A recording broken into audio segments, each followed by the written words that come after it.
Arkadaşlar merhaba. App Delivery isminde bir proje geliştirdim. Hem web hem mobil.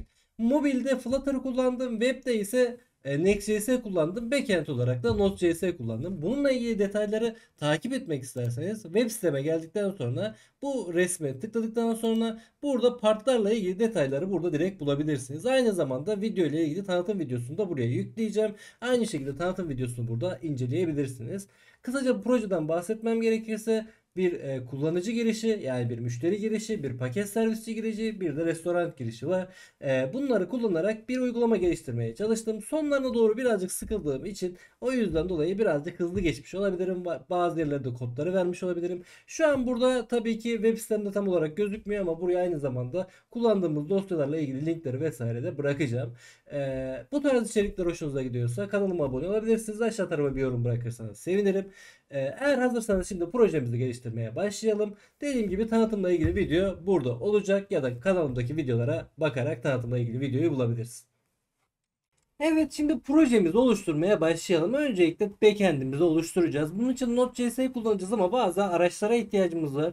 Ben Visual Studio Code kullanıyorum. Siz istediğiniz herhangi bir tanesi kullanabilirsiniz. Eğer ki bilgisayarınızda yüklü değilse Visual Studio sitesine girerek aynı şekilde kurulumunu yapabilirsiniz.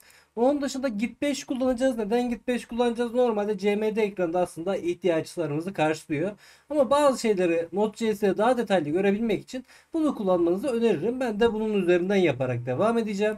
Onun dışında Node.js kullanabilmemiz için bilgisayarımızda muhakkak zaten bir Node.js'in sürümü olması gerekiyor. Bunu sürümü isterseniz bilgisayarınızda olup olmadığını kontrol edebilmek için CMD ekranını açarak şöyle yazarsanız Node-V olması gerekiyor. Evet, şu şekilde yazarsanız güncel sürümü görebilirsiniz. Eğer ki bilgisayarınızda Node.js yoksa aynı şekilde Node.js'yi bilgisayarınızda kurmanız gerekiyor. Onun dışında yazmış olduğumuz API'leri test etmek için Postman aracını kullanacağız. Öncelikle API ile ilgili tüm işlemlerimizi yapacağız.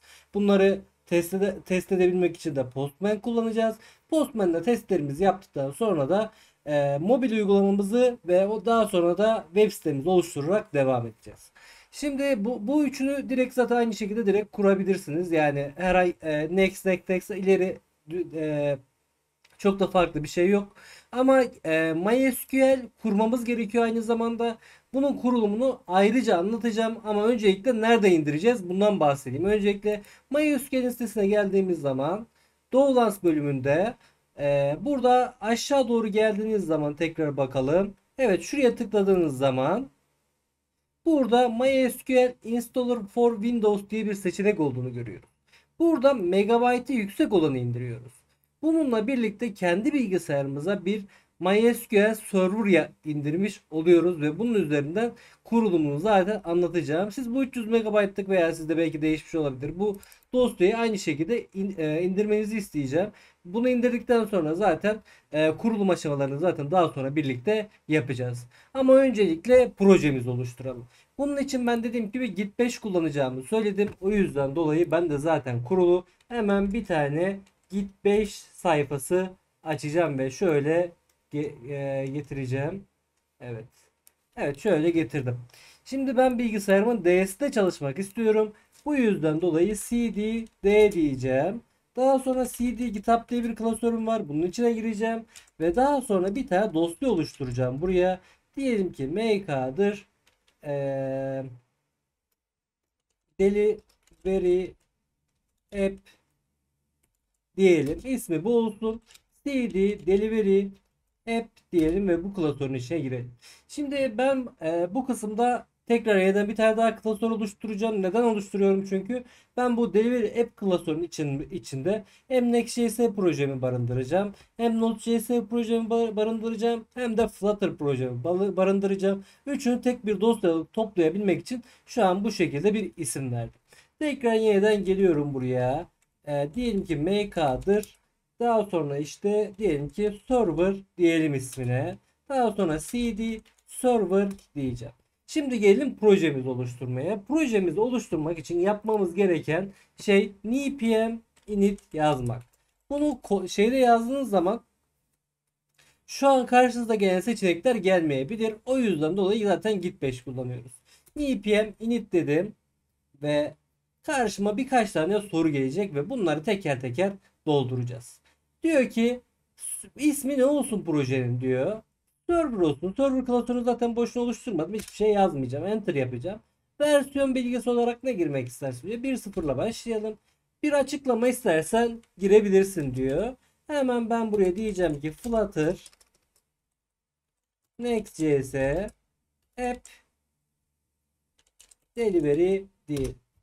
Daha sonra entry point index.js diyor. Şimdi normalde projeniz çalıştığı zaman ilk okuyacağı dosyanın ismi ne olsun diyor. Ben bu dosyaya server.js diyeceğim. Tabii ki index.js de kullanılabilir ama biz burayı zaten sadece bir backend olarak kullanacağız ve API'larımız burada olacak. O yüzden dolayı ne yapacağım? Ben direkt buraya server.js diyeceğim. Test etmek için bir şeyler yazmak ister misin diyor. İstemiyorum. Enter diyeceğim. Bir git repon var mı diyor. Eklememi ister misin diyor. İstemiyoruz şu an için. Daha sonra keywords girebilirsin diyor. Hemen dediği gibi girelim. Flutter Next.js Node.js YouTube Efe Görkem Ümit. Zaten yazar kısmı çıkacak aslında. Hiç bunda yazmama gerek yok. Basayım. Daha sonra yazar kısmı çıktı. Görmüş olduğumuz gibi yazar olarak da kendim aynı şekilde yazıyorum. Lisans diyor. Lisans için de MIT lisansı genel bir lisans türüdür. Bunu kullanacağımı söylüyorum. Enter diyorum. Ve daha sonra sana diyor bu şekilde oluşturmamı ister misin diyor. Ben de evet diyorum. Ve benim için projemi oluşturuyor. Daha sonra kod nokta diyerek projemizi Visual Studio Code'da açabiliyoruz. Hemen şöyle tekrar gelelim ve package dosyamıza bakalım. Yazmış olduğumuz aslında verilerin hepsinin burada olduğunu aslında görüyoruz. Tabii ki istersek biz bu bilgileri daha sonra da değiştirebiliriz. Ama görmüş olduğumuz gibi ilk başlangıçta direkt bunları yaparak ne yaptık? Projemizi oluşturduk. Bunları yaptıktan sonra şimdi dediğim gibi bunlara ihtiyacımız var. Bunları vesaire yapacağız. Ama öncelikle yine yüklememiz gereken bir iki tane bir şey var. Ben şimdi çok fazla karışıklık olmaması için bunu kullanırken şuradan diyeceğim ki git 5 diyeceğim ve git 5 üzerinden yazarak devam edeceğim Node.js kodlarımı. Diğerlerinde zaten PowerShell kullanıyorum ama en azından backend'imin burada çalıştığını göreyim ki renklerden vesaire ayırt etmem daha kolay olacaktır. Şimdi buraya tekrar öncelikle yüklememiz gereken bir şey var. Diyeceğiz ki npm i express. Yani ben Express Node.js'in Express.js sürümüyle birlikte kullanacağımı söylüyorum. Paketiyle birlikte kullanacağımı söylüyorum. Ve benim için bir Node modül dosyası ve bir package.log.json dosyası oluşturdu. Artık bizim bu arkadaşımız çalışmaya hazır. Şimdi benim mantıken ilk başta bana çalışması gereken bir tane dosya olduğunu söylemiştik. Nerede söylemiştik biz bunu? Demiştik ki main'de server.js. Hemen main'ime tekrar geliyorum. Server.js diyorum. Ve bunun içine ne istiyorsam artık onu yazacağım. Şimdi buraya tekrar geliyorum. Diyeceğim ki const express diyeceğim ve eşittir require tekrar parantez express diyeceğiz. Biz bunu kullanacağız ve değişik olarak da bunun ismini söyledik. Daha sonra const app diyeceğiz. Benim app'im express ile çalışacak arkadaşım diyeceğim. Daha sonra HTTP'lerle işimiz olacak. O yüzden dolayı bize ne gerekiyor? Require HTTP gerekiyor. Sonra tekrar geliyorum. Diyeceğim ki const server eşittir http nokta create server ve app'imi buraya dahil ediyor. Benim şu an bir yayın yapmam gerekiyor. Sonuçta bir backend yazıyorum. Yani ben bu bir API olacak ve ben buraya ne yapacağım? İstek atacağım. Bunun için şöyle diyeceğim. Const port numaram benim arkadaşım process nokta environment nokta port. Yani ben burada bir environment dosyam varsa bunun içindeki bana ne yapacaksın? Portu al diyeceksin. Ama yoksa da bana standart olarak bir tane port söylemen gerekiyor. Ben bu portu pek kullanılmayan bir port olarak kendime göre bir şeyler yapayım. 50 diye bir port tanımlayalım. Daha sonra diyelim ki app.set. Tekrar geliyorum, bir parantez açıyorum ve buraya diyeceğim ki port. Şimdi ben buraya normalde 3000 diyebilirdim ama 3000'de Next.js'yi çalıştıracağım yani büyük bir ihtimal. Bir MySQL'in portu var. 3303 böyle bir şeydi sanırım. Neyse. Onun dışında başka bir şey de tabii ki yazabilirim. En iyisi yani 50-50 yazabilirim ya da 3010 yazalım. Bizim portumuz ya da bu olsun. Bu şekilde devam edelim. Daha sonra ben buraya diyeceğim ki app-set port ve benim portum, bunu ne yapacağız? Böyle bu şekilde set edeceğiz port için. Daha sonra ben server listen diyeceğim ve daha sonra buraya takip etmesi gereken port numaramı yazacağım. Daha sonra benim burada bir tane IP adresi yazmam gerekiyor. Neden burada bir IP adresi yazmam gerekiyor? Önce ondan bahsedeyim. Eğer ki ben buraya gelip de localhost dersem, ki zaten diyeceğim veya deyip localhost dersem, ben buna mobilden istek atamam. O yüzden dolayı benim bir IP'ye istek atmam gerekiyor. Bunun için ngrok gibi araçlar kullanabilirsiniz ya da burada aslında port numarası verebiliyormuşuz. Doğru, ben Node.js'de aslında çok da fazla profesyonel değilim. Aslında uzun zaman sonra ilk defa Node.js ile proje geliştiriyorum. Hem birazcık kendime katkısı olsun diye, o yüzden dolayı, hem de farklı bir şeyler olsun kanalda diye zaten özellikle bu şekilde bir proje çekmeye zaten karar vermiştim. Şimdi Getir Clone projemi de yaparken burada ben buradaki bu alanı ngrok'la yapmıştım. Normalde aslında direkt bu şekilde de çözebiliyormuşuz. Bunu da aslında bu videoyu çekerken öğrendim. Şimdi benim buraya bir IP adresi yazmam gerekiyor ve bu IP adresi benim IP adresim olması gerekiyor. Daha doğrusu tam olarak IP adresim değil. Şu şekilde söyleyeyim. Şimdi bilgisayarınızı modeme bağladığınız zaman size bir ağ geçidi oluşturur. Bu ağ geçidinin üzerinde her bilgisayarın lokalde bir ağ vardır. Biz de lokaldeki ağımızı kullanacağız. Yani tam olarak bir IP adresi değil aslında. Ne yapacağız? Biz lokal IP adresimizi buraya yazacağız. Şimdi eğer ki bilgisayarınızın IP'si statikse, TCP4'te bunu ayarladıysanız sürekli aynısını kullanabilirsiniz. Ama her modemi açıp kapattığınızda bu IP değişeceği için burayı sık sık güncellememiz gerekebilir. Yani proje geliştirirken yarın geldiniz baktınız modem açılıp kapanmış mesela. O zaman ne yapacaksınız? Tekrar burayı değiştireceksiniz. Yani bu kısmı o yüzden dolayı şu an nasıl yazacağımızı göreceğiz. Ve bundan sonra düzeltmeniz gerekirse bu şekilde düzelteceksiniz. Şimdi gelelim benim buradaki IP adresimi nasıl öğreneceğim. Bunun için bir tane cmd ekranı açacağım arkadaşlar. Tekrar buraya geleceğim. If config, galiba bu Linux'tu, pardon, if config sanırım. Hemen şöyle tekrar diyelim, enter. Evet, if config yazdığım zaman bakın burada bana bir IP4 adresi veriyor. Bu benim adresim. Burada bir de ağ geçidi veriyor. Normalde siz bilgisayarınızın modemini R'den başlattığınız zaman şuraya kadarki kısım sabittir. Şuradaki kısım değişebilir. O yüzden dolayı biz de ne yapacağız? Şu an bizim tam olarak IP adresimiz bu olduğu için biz de, yani lokaldeki IP adresimiz bu olduğu için bunu aynı şekilde yazacağız. Evet, bunu buraya ekledim. Daha sonra localhost diyeceğim. Virgül function diyeceğim. Tekrar bir parantez açalım ve şu şekilde buraya diyelim ki arkadaşım bir bağlantı olduğu zaman desin ki bize, yani herhangi bir istek attığımız zaman application Node.js pardon, Node.js artı port diyeceğim. Daha sonra tekrar artı diyelim ki işte çalışıyor. Run. Şöyle bir şeyler olsun. Şurada da bu boşluk vereyim. Tamam. Bu şekilde olduğunu söyleyeceğim.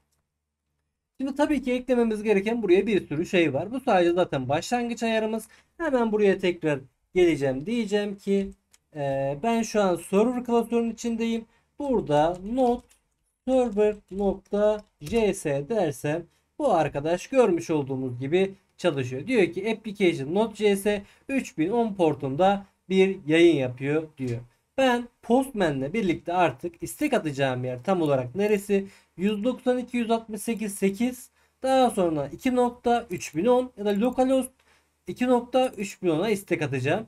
Ama mobil uygulama geliştirirken bir IP adresine ihtiyacımız olduğu için bizim aslında istek atacağımız yer tam olarak da burası. Şimdi başlangıç ayarlarımızı yaptığımıza göre diğer ayarlarımızla devam edebiliriz. Evet, bir tane gidignore dosyası yazdım. Node modülü environment dosyasının yüklenmeyeceğini GitHub'a söyledim. Tabii ki siz GitHub'a yüklemeyecekseniz bunları yapmanıza gerek yok. Bunları neden yaptık? Kısaca anlatayım. Node modülü dosyaları GitHub'a yüklenmez. Bunlar package.log.json dosyasında saklanır zaten.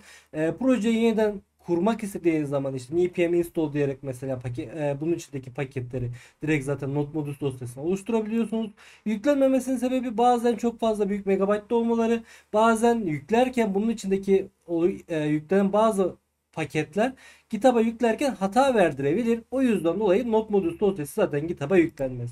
Bu dosya boyutları bazılarının büyük olabileceğinden kaynaklı olarak. Onun dışında environment dosyası yüklenmez. Neden yüklenmez? Çünkü environment dosyasında kimlik bilgileri gibi, işte bağlantı ayarları gibi, secret key gibi ayarlar olabilir. O yüzden dolayı environment dosyası yüklenmez. O yüzden dolayı bir gidignore dosyası oluşturarak bunları GitHub'a yüklemeyeceğimi söyledim. Onun dışında şimdi ben burada bir API'm var. Ben bunları Postman aracılığıyla test edeceğim. Tabii ki bunun için öncelikle bir iki tane izin ve loglama işlemi yapmam gerekiyor.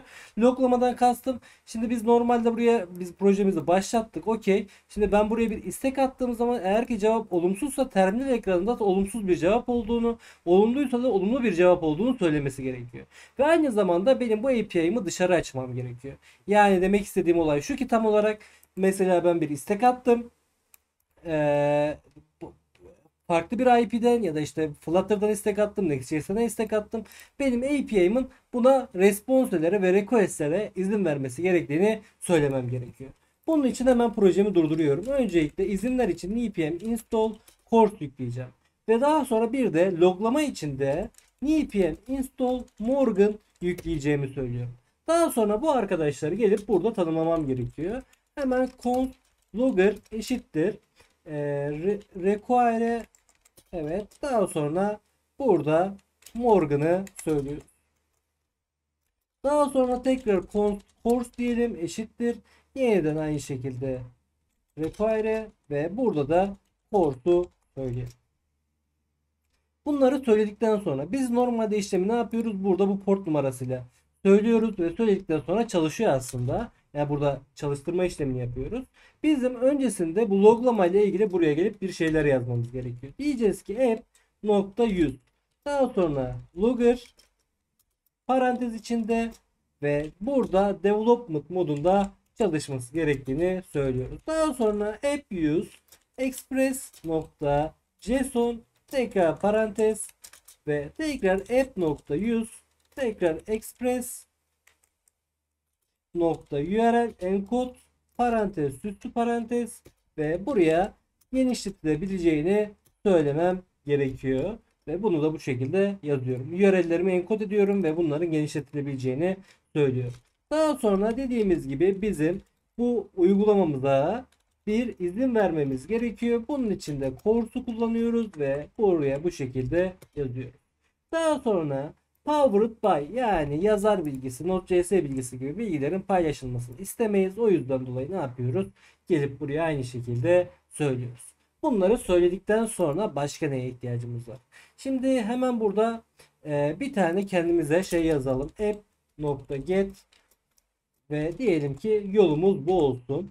Ve burada bir request ve bir response işleminin olacağını söylüyorum.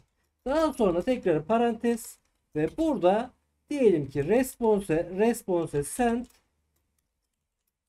parantez, diyelim ki işte rota success diye. Bir yerde yanlış yapmış olabilirim. Bakalım hemen. Res nokta. Şuraya bir iki nokta atalım. Düzelecek mi? Evet, şuraya virgül unutmuşum. Pardon. Hemen şuraya gelip bir tane virgül ekliyoruz. Buradaki hatamız çözülüyor. Tekrar gelip bundan bir tane daha yazıyorum. Ya da yazmayayım, öncelikle bir şey göstereceğim. Tekrar gelelim bunu bu şekilde yazalım. Tekrar gelip ben buraya diyeceğim ki hemen buradaki benim IP adresim ne? Bu. Ben yani buraya istek atacağım. Kaçıncı porta istek atacağım? 3010 porta. Hemen gelip diyeceğim ki http adresim ve daha sonra 3010 portuna istek attığımı söyleyeceğim. Send diyelim. Tabii ki şu an çalışmayacak. Buraya node server.js diyerek projemi çalıştırmam gerekiyor. Hemen tekrar send dedim ve rota success dedi. Neden? Çünkü benim ana dizim. Ben buraya test dediğim zaman Tekrar gelip set dersem bakın hala 3010 portunda çalıştığını gösteriyor. Aslında benim projemi tekrar durdurup yeniden bir daha başlatmam gerekiyor. Benim doğru bir şekilde bunu alabilmem için. Bakın 3010'da görmüş olduğumuz gibi hata mesajı aldım. Buraya tekrar yeniden gelip test dersem bu şekilde ne yapabilirim? Bunu görebilirim. Buna dikkat edelim diye ekstradan bir göstermek istedim.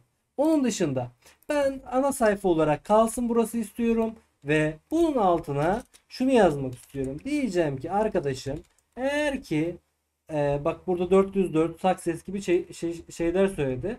Şimdi ben hata mesajlarına bir nevi yakalamam gerekiyor ve bu hata mesajlarını yine bir loglamam gerekiyor. Buraya yine tekrar yeniden geleceğim. Diyeceğim ki app use parantez parantez error request response next diyeceğim. Tekrar süslü parantez burada diyeceğim ki console.log error ve tekrar gelelim response nokta status error'dan gelen status 500 ya da 500 ise o zaman send error stack yap diyeceğiz. Yani diyoruz ki eğer ki durum 500 ise sen o zaman ne yapacaksın? Bir response yani hata mesajı döndüreceksin sadece. Başka bir şey yapmayacaksın diyoruz ve bunu bu şekilde söylüyoruz. Şimdi hemen tekrar projemizi durduralım. Yeniden bir daha bir yapalım. Hemen şöyle tekrar geliyorum. Test diye bir sayfamız normalde yok, artık kaldırdık. Send dediğim zaman bakın 404 diyerek bana bir response gönderdi. Ana sayfaya gelip tekrar yeniden bir istek attığım zaman send diyerek rota success cevabını görüyoruz. Evet, course ayarlarımızı ve aynı zamanda log ayarımızı yaparak burada hata mesajlarını gösterme işini yaptık.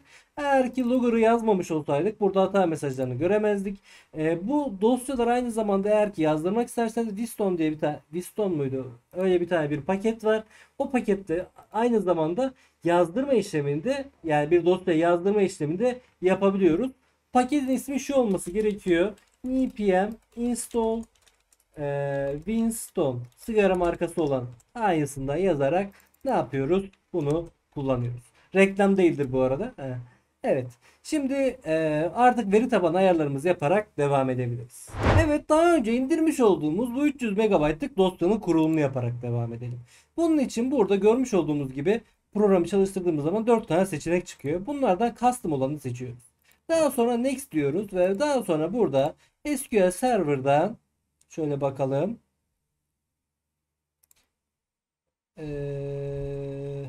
En güncel sürüm hangisi ise onu ekleyebiliriz. Daha sonra tekrar application bölümüne gelelim.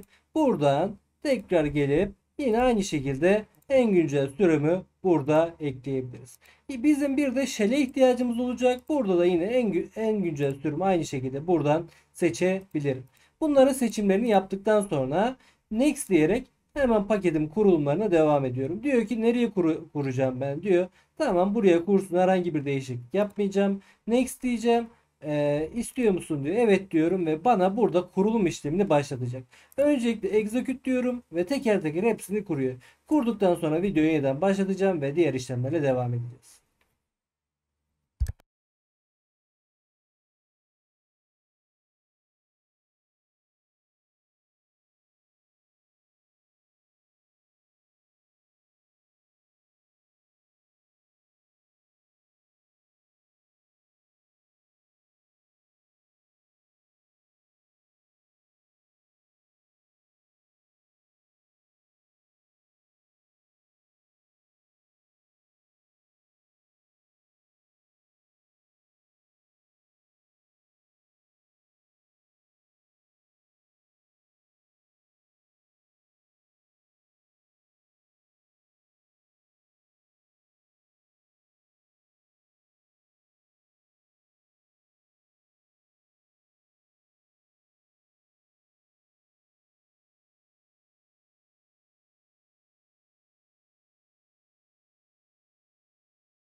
Evet, indirdi ve yükledi. Şimdi next diyoruz. Daha sonra tekrar yeniden next diyoruz. Evet, burada görmüş olduğumuz gibi birkaç tane ayar çıktı. Diyor ki arkadaşım diyor ben TCP/IP'te çalışıyorum diyor. Bu portta çalışıyorum diyor. Onun dışında development computer olarak kullanacağımızı söylüyoruz. Ve buna next diyoruz.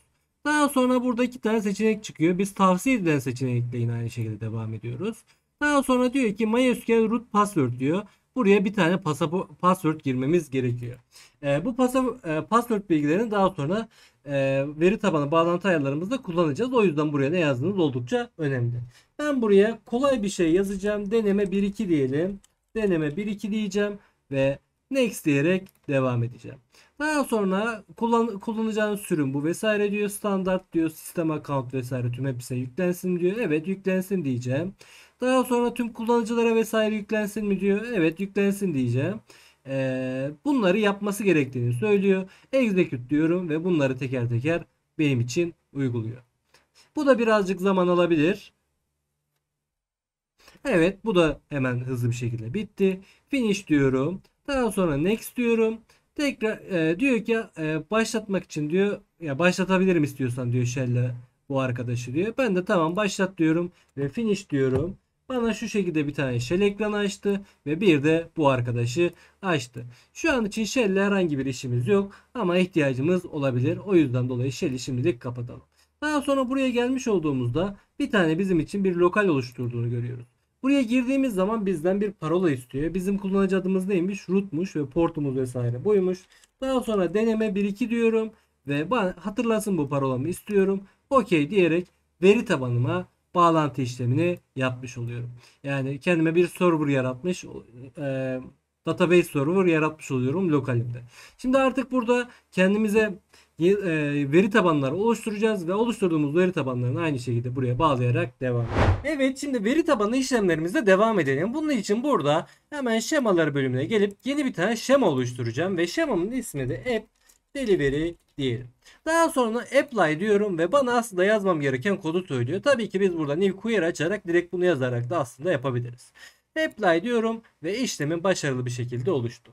Şimdi ben burada teker teker gelip de buradaki görsel arayüzü kullanarak işlem yapmayacağım. Ama buradaki SQL bölümünü kullanarak yapacağım. Ama burada yazılar birazcık küçük olduğu için ben bunları aynı zamanda kodları DB kodlarını burada bulundurmak için gelip buraya tekrar bir klasör yazı yapacağım ve bunun içinde barındıracağım. Tabii ki siz bunu yapmanıza gerek yok. Ben sadece en azından database'imin bir yedeğinin olmasını istediğim için ben yine ne yapacağım buraya? Sadece database'in kodlarını aynı şekilde gelip buraya yazacağım.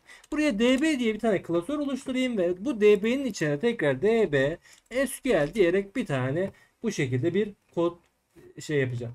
Daha sonra ben burada yazmış olduğum bu arkadaşı kullanmak istiyorum. Yani ben bunu kullanmak istiyorum. O zaman benim bir SQL koduyla ne demem gerekiyor? Use app delivery. Yani ben bu şemayı kullanacağım arkadaşım diyoruz.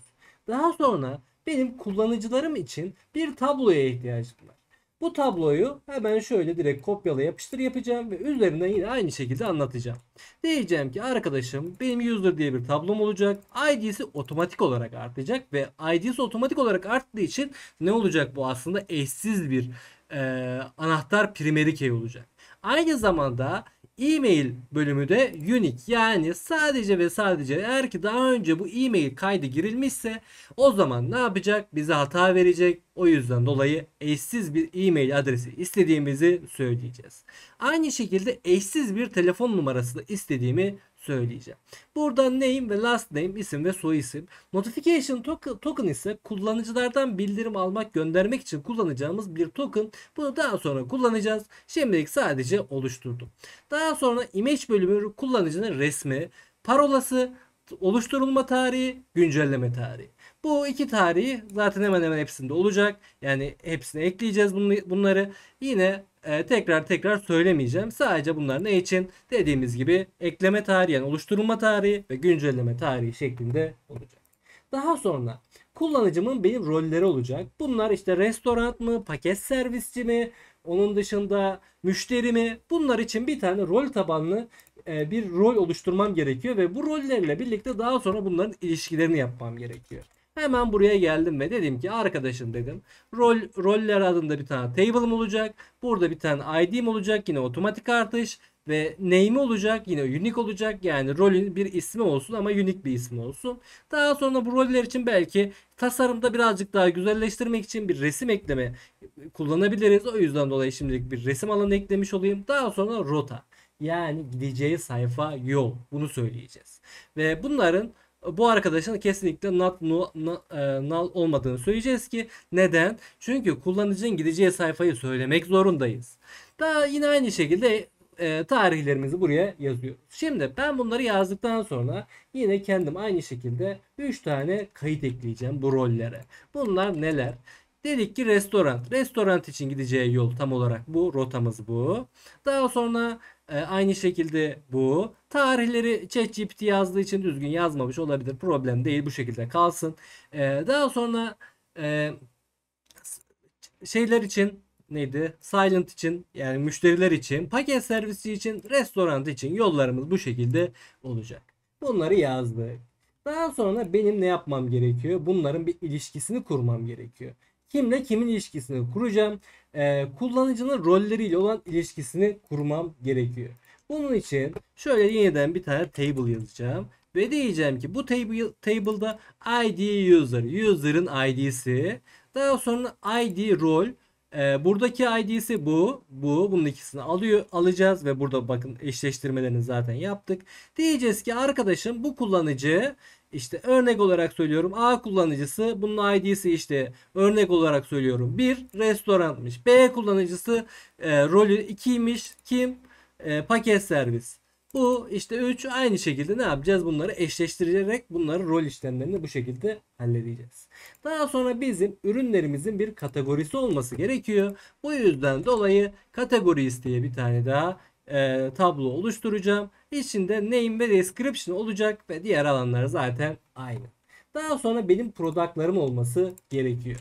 Hemen bunun ilişkisi kimle olacak? Kategorilerle bir ilişkisi olacak ve buraya bu şekilde yazacağım. Diyeceğim ki bakın ID kategori ilişkisi burada.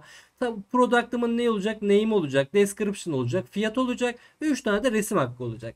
Biz bunu istersek tabii ki product image diye bir tane daha şey yaparak sınırsız resim ekleme gibi ya da orada bir kontrol yaparak da yapabiliriz. Ama ben o kadar fazla detaya inmeden, yani bunu birazcık daha videoyu kısa tutmak için bunu bu şekilde yaparak devam edeceğim. Tabii ki daha gelişmiş projelerde Product Images diye bir tane klasör tablo açılarak yine aynı şekilde tabii ki yapılabilir. Hatta diğer projelerimde bakacak olursanız diğer projelerimde bu şekilde yapmışımdır. Bu projede de bu şekilde yapacağım. 3 tane resim hakkı olsun, ben bu şekilde aynı zamanda resmini yapmış olacağım. Limitlemiş olacağım. Bu resimlerde herhangi biri girilmek zorunda değil. Null olabilir diyeceğiz. Buraya kadar tamam. Sonra kullanıcılarımın adresleri olacak. Çünkü biz bir sipariş alacağız yani. O yüzden kullanıcılarımız için şöyle adres diye bir tablo ekleyelim ve bunu kullanıcıyla yine aynı şekilde ne yapalım? İlişkilendirelim. Burada bakın adres bölümü için söylediğimiz alan kullanıcının açık adresi. Nearboard için aslında bizim GPS'te kullanacağımız adres diyebiliriz aslında. Yani ben burada aslında mahalleyi alacağım. Lat ve LNC ile birlikte enlem ve boylam, yani rota bilgisini alacağım. Niçin kullanacağım ben bunları? Çünkü ben kuryem nerede, bunun takibini yapabilmek için yine aynı şekilde diğer tarafta da bunun tanımlamasını yapacağım. Ben burada aslında ne yapacağım? Tam olarak kullanıcının tam adresini, ikametgahını tam, yani tam bulunduğu konumu almış olacağım. O yüzden dolayı mahalle, enlem, boylam diyebiliriz. Bunları bu şekilde yazıyoruz. Daha sonra kullanıcılarımızın siparişleri olacak. O yüzden orders diye bir tane daha tablo yazıyorum. Buraya tek tek bakalım. Burada bir ID'miz var, yine otomatik artış. Daha sonra ID silent, ID delivery, ID adres. Bakın burada sadece delivery kısmından begin pardon. Evet, sadece bu kısımda. ID silent bölümümüz null olamaz. Muhakkak bir değer girilmesi lazım. ID adresimiz muhakkak bir tane adresle ilişkisi olması lazım. Kurye daha sonradan geleceği için, bu güncelleme ile olabileceği için, o yüzden dolayı burada ne diyoruz? Buna null olabilir diyoruz. Yine aynı şekilde enlem ve boylamlarını burada giriyoruz. Daha sonra bir tane statüsümüz var. Bu da işte ne bunlar? İşte kuryede tamamlandı, tamamlanmadı. Bunları ne yapacağız? Bu şekilde aynı şekilde söyleyeceğiz. Foreign key burada eşleştirmeleri tamam. Burayla ilgili işimiz bitti. Daha sonra son olarak bir tane daha şey yapacağız. Şimdi benim burada tamam bir sipariş bölümü oluşturduk. Bu siparişin bir de ürünleri olması gerekiyor. O yüzden dolayı burada bir ilişkilendirme yapıyorum. Diyorum ki ID order. Order'ımın ID'si, product'ımın ID'si, adeti, oluşturulma tarihi ve ilişkilerini bu şekilde yazacağım. Tablom aynen bu şekilde.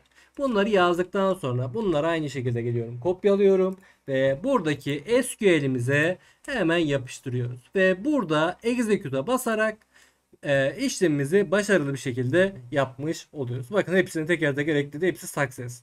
Şimdi burada görmüş olduğumuz gibi herhangi bir şey gözükmüyor. Şuraya refresh tuşuna basacak olursak table'larımızın altına geldiğini görüyoruz. Rol bölümünde sanırım kayıtlarımız vardı.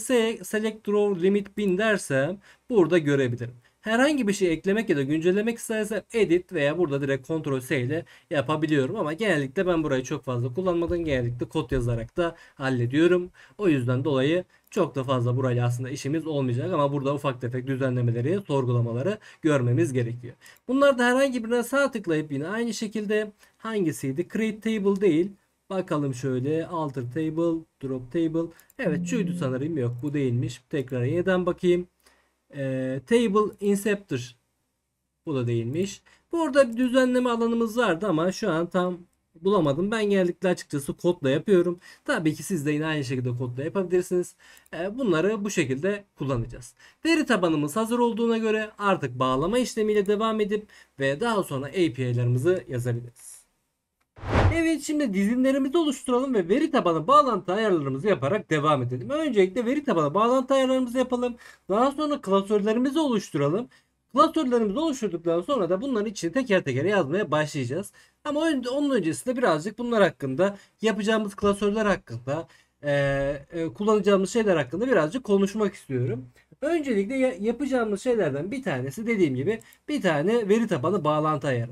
Bunun için ben buraya bir tane config diye bir dosya oluşturacağım ve bu config'in içine de bir tane config.js diye bir dosya yazacağım. Ben burada bağlantı ayarlarımı yapacağım.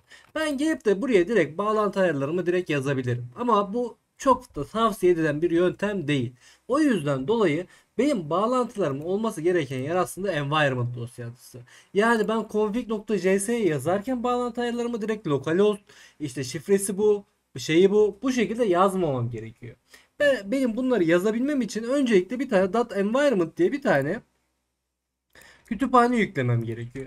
Hemen geliyorum buraya, diyeceğim ki npm install .environment. Bunu yükledikten sonra ben bu environment dosyasını çok rahat bir şekilde artık kullanabiliyorum. Şimdi zaten biz daha önce environment dosyasını oluşturduk ve bunu GitHub'a yüklenmemesi gerektiğini söyledik. Şimdi gelelim burayı yazmaya. Öncelikle environment dosyama geleyim. Environment dosyamda tanımlamam gereken şeyleri tanımlayayım. Ben direkt bunları gelip burada config.js'de dediğim gibi tanımlayabilirim ama güvenli bir yöntem değil. Hemen buraya geliyorum. Öncelikle db host eşittir lokal host diyelim. Daha sonra tekrar gelelim, db user eşittir. Yine aynı şekilde bizim parolamız, kullanıcımız neyse onu yazmamız gerekiyor. Kullanıcımızı hatırlarsanız burada bunu yaparken oluşturmuştuk. Şöyle close tab diyelim bakalım. Şöyle şunları şöyle kapatalım. Ya da şöyle tekrar kapatayım. Tekrar yeniden Workbench'imi açayım. Evet, tekrar gösterebilmek için şöyle açıyorum. Bakın burada kullanıcı adımız root. Zaten başlangıçta kurarken bu ayarları yapmıştık. Yine aynı şekilde kullanıcı adımız root. db password. Bunu da ben hatırlarsanız deneme 1.2 yazmıştım. Yine deneme 1.2 olarak gelip buraya söyleyeceğim. db name diyeceğim eşittir. Benim buradaki tablomun, şemamın ismi. Ne o da? App alt delivery. Evet, bunu bu şekilde yazıyorum. Daha sonra gelelim config.js dosyamıza. Hemen buraya diyeceğim ki require environment, daha sonra nokta, pardon şuradan nokta config diyeceğim ve parantez aç kapat yapacağım. Daha sonra const MySQL ile bir bağlantımız olacak.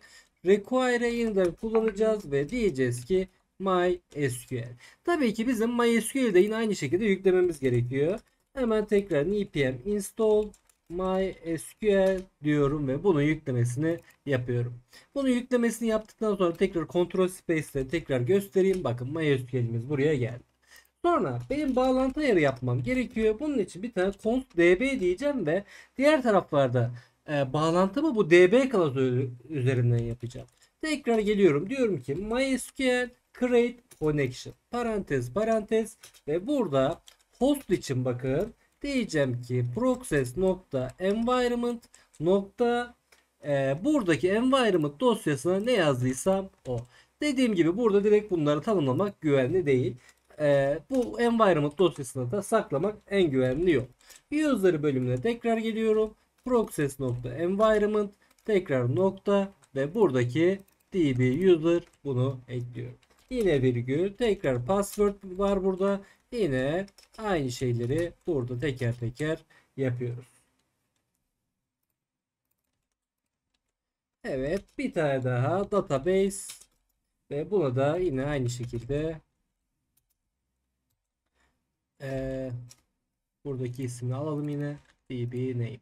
Tamam. Bunları aldık. Şimdi benim bu bağlantı ayarımı yapmam gerekiyor. Diyeceğim ki db connect parantez açacağım. Diyeceğim ki function eğer ki bir hata olursa bana mesaj yazması da gerekiyor mantıken. O yüzden eğer ki arkadaşım error'u yakaladıysan bana bunu dönder ve console.log'a da database yani herhangi bir şey yakalayamadıysa o zaman ne diyecek bana? Yukarıda eğer ki error'u döndüremediyse yani error eğer döndürdüyse bunu yapacak ama döndüremediyse database connected diyerek bağlantımın olduğunu bana söyleyecek. Daha sonra benim bu arkadaşı dışarı aktarmam gerekiyor. Bu yüzden dolayı diyorum ki modül export db diyeceğim. Ve diğer taraflarda da db ismiyle çağırarak bu arkadaşı artık kullanabileceğim. Buraya kadar işlemlerimiz tamam. Şimdi hemen şöyle tekrar geleyim. Klasörlerimizi oluşturacağız ama ben şurada bir hata yapmıştım. Bunu da düzeltmek istiyorum. Aslına bakarsanız bir hata değil. Sadece şu imla hatalarımı düzeltmek istiyorum. Şöyle sadece imla hatası yani birazcık daha güzel dursun diye şunları şu şekilde yazacağım. Tabii ki siz bunu düzgün yazdıysanız böyle bir şey yapmanıza gerek yok. Ben sadece birazcık daha gözüksün diye bu şekilde yapmak istiyorum. Buraya kadar tamam. Şimdi benim kullanacağım dosyalar. Şimdi normalde benim API'lerimi yazacağım bir tane controller diye bir dosyam olacak. Biz burada ne yapacağız? API'lerimizi yapacağımız yolları yine aynı şekilde söyleyeceğiz. Daha sonra tekrar geleyim. Bir tane de models diye bir tane dosyam olacak. Bunun içinde de veri tabanımla ilgili bilgileri ne yapacağım? Saklayacağım. Diyeceğim ki arkadaşım diyeceğim. İşte user içinde create, find, email bunların sorguları nasıl olabilir? Bunların tiplerini ne yapacağız? Burada tanımlayacağız. Daha sonra da user controller'da bunları aynı şekilde kullanacağız. Başka neye ihtiyacımız olabilir? Controller, model, bir de benim aynı şekilde rotalara ihtiyacım var. Hangi API'ye nerede istek atacağız vesaire. Bunların yollarını söylememiz gerekiyor. O yüzden dolayı buraya bir tane de routes diye bir dosya oluşturacağım. Şimdi controller'ımızın içine tekrar gelecek olursak ve ben buraya bir tane user controller .js diye bir dosya oluşturayım. Bunu birazdan yazacağız zaten. Sadece şu an için oluşturuyorum.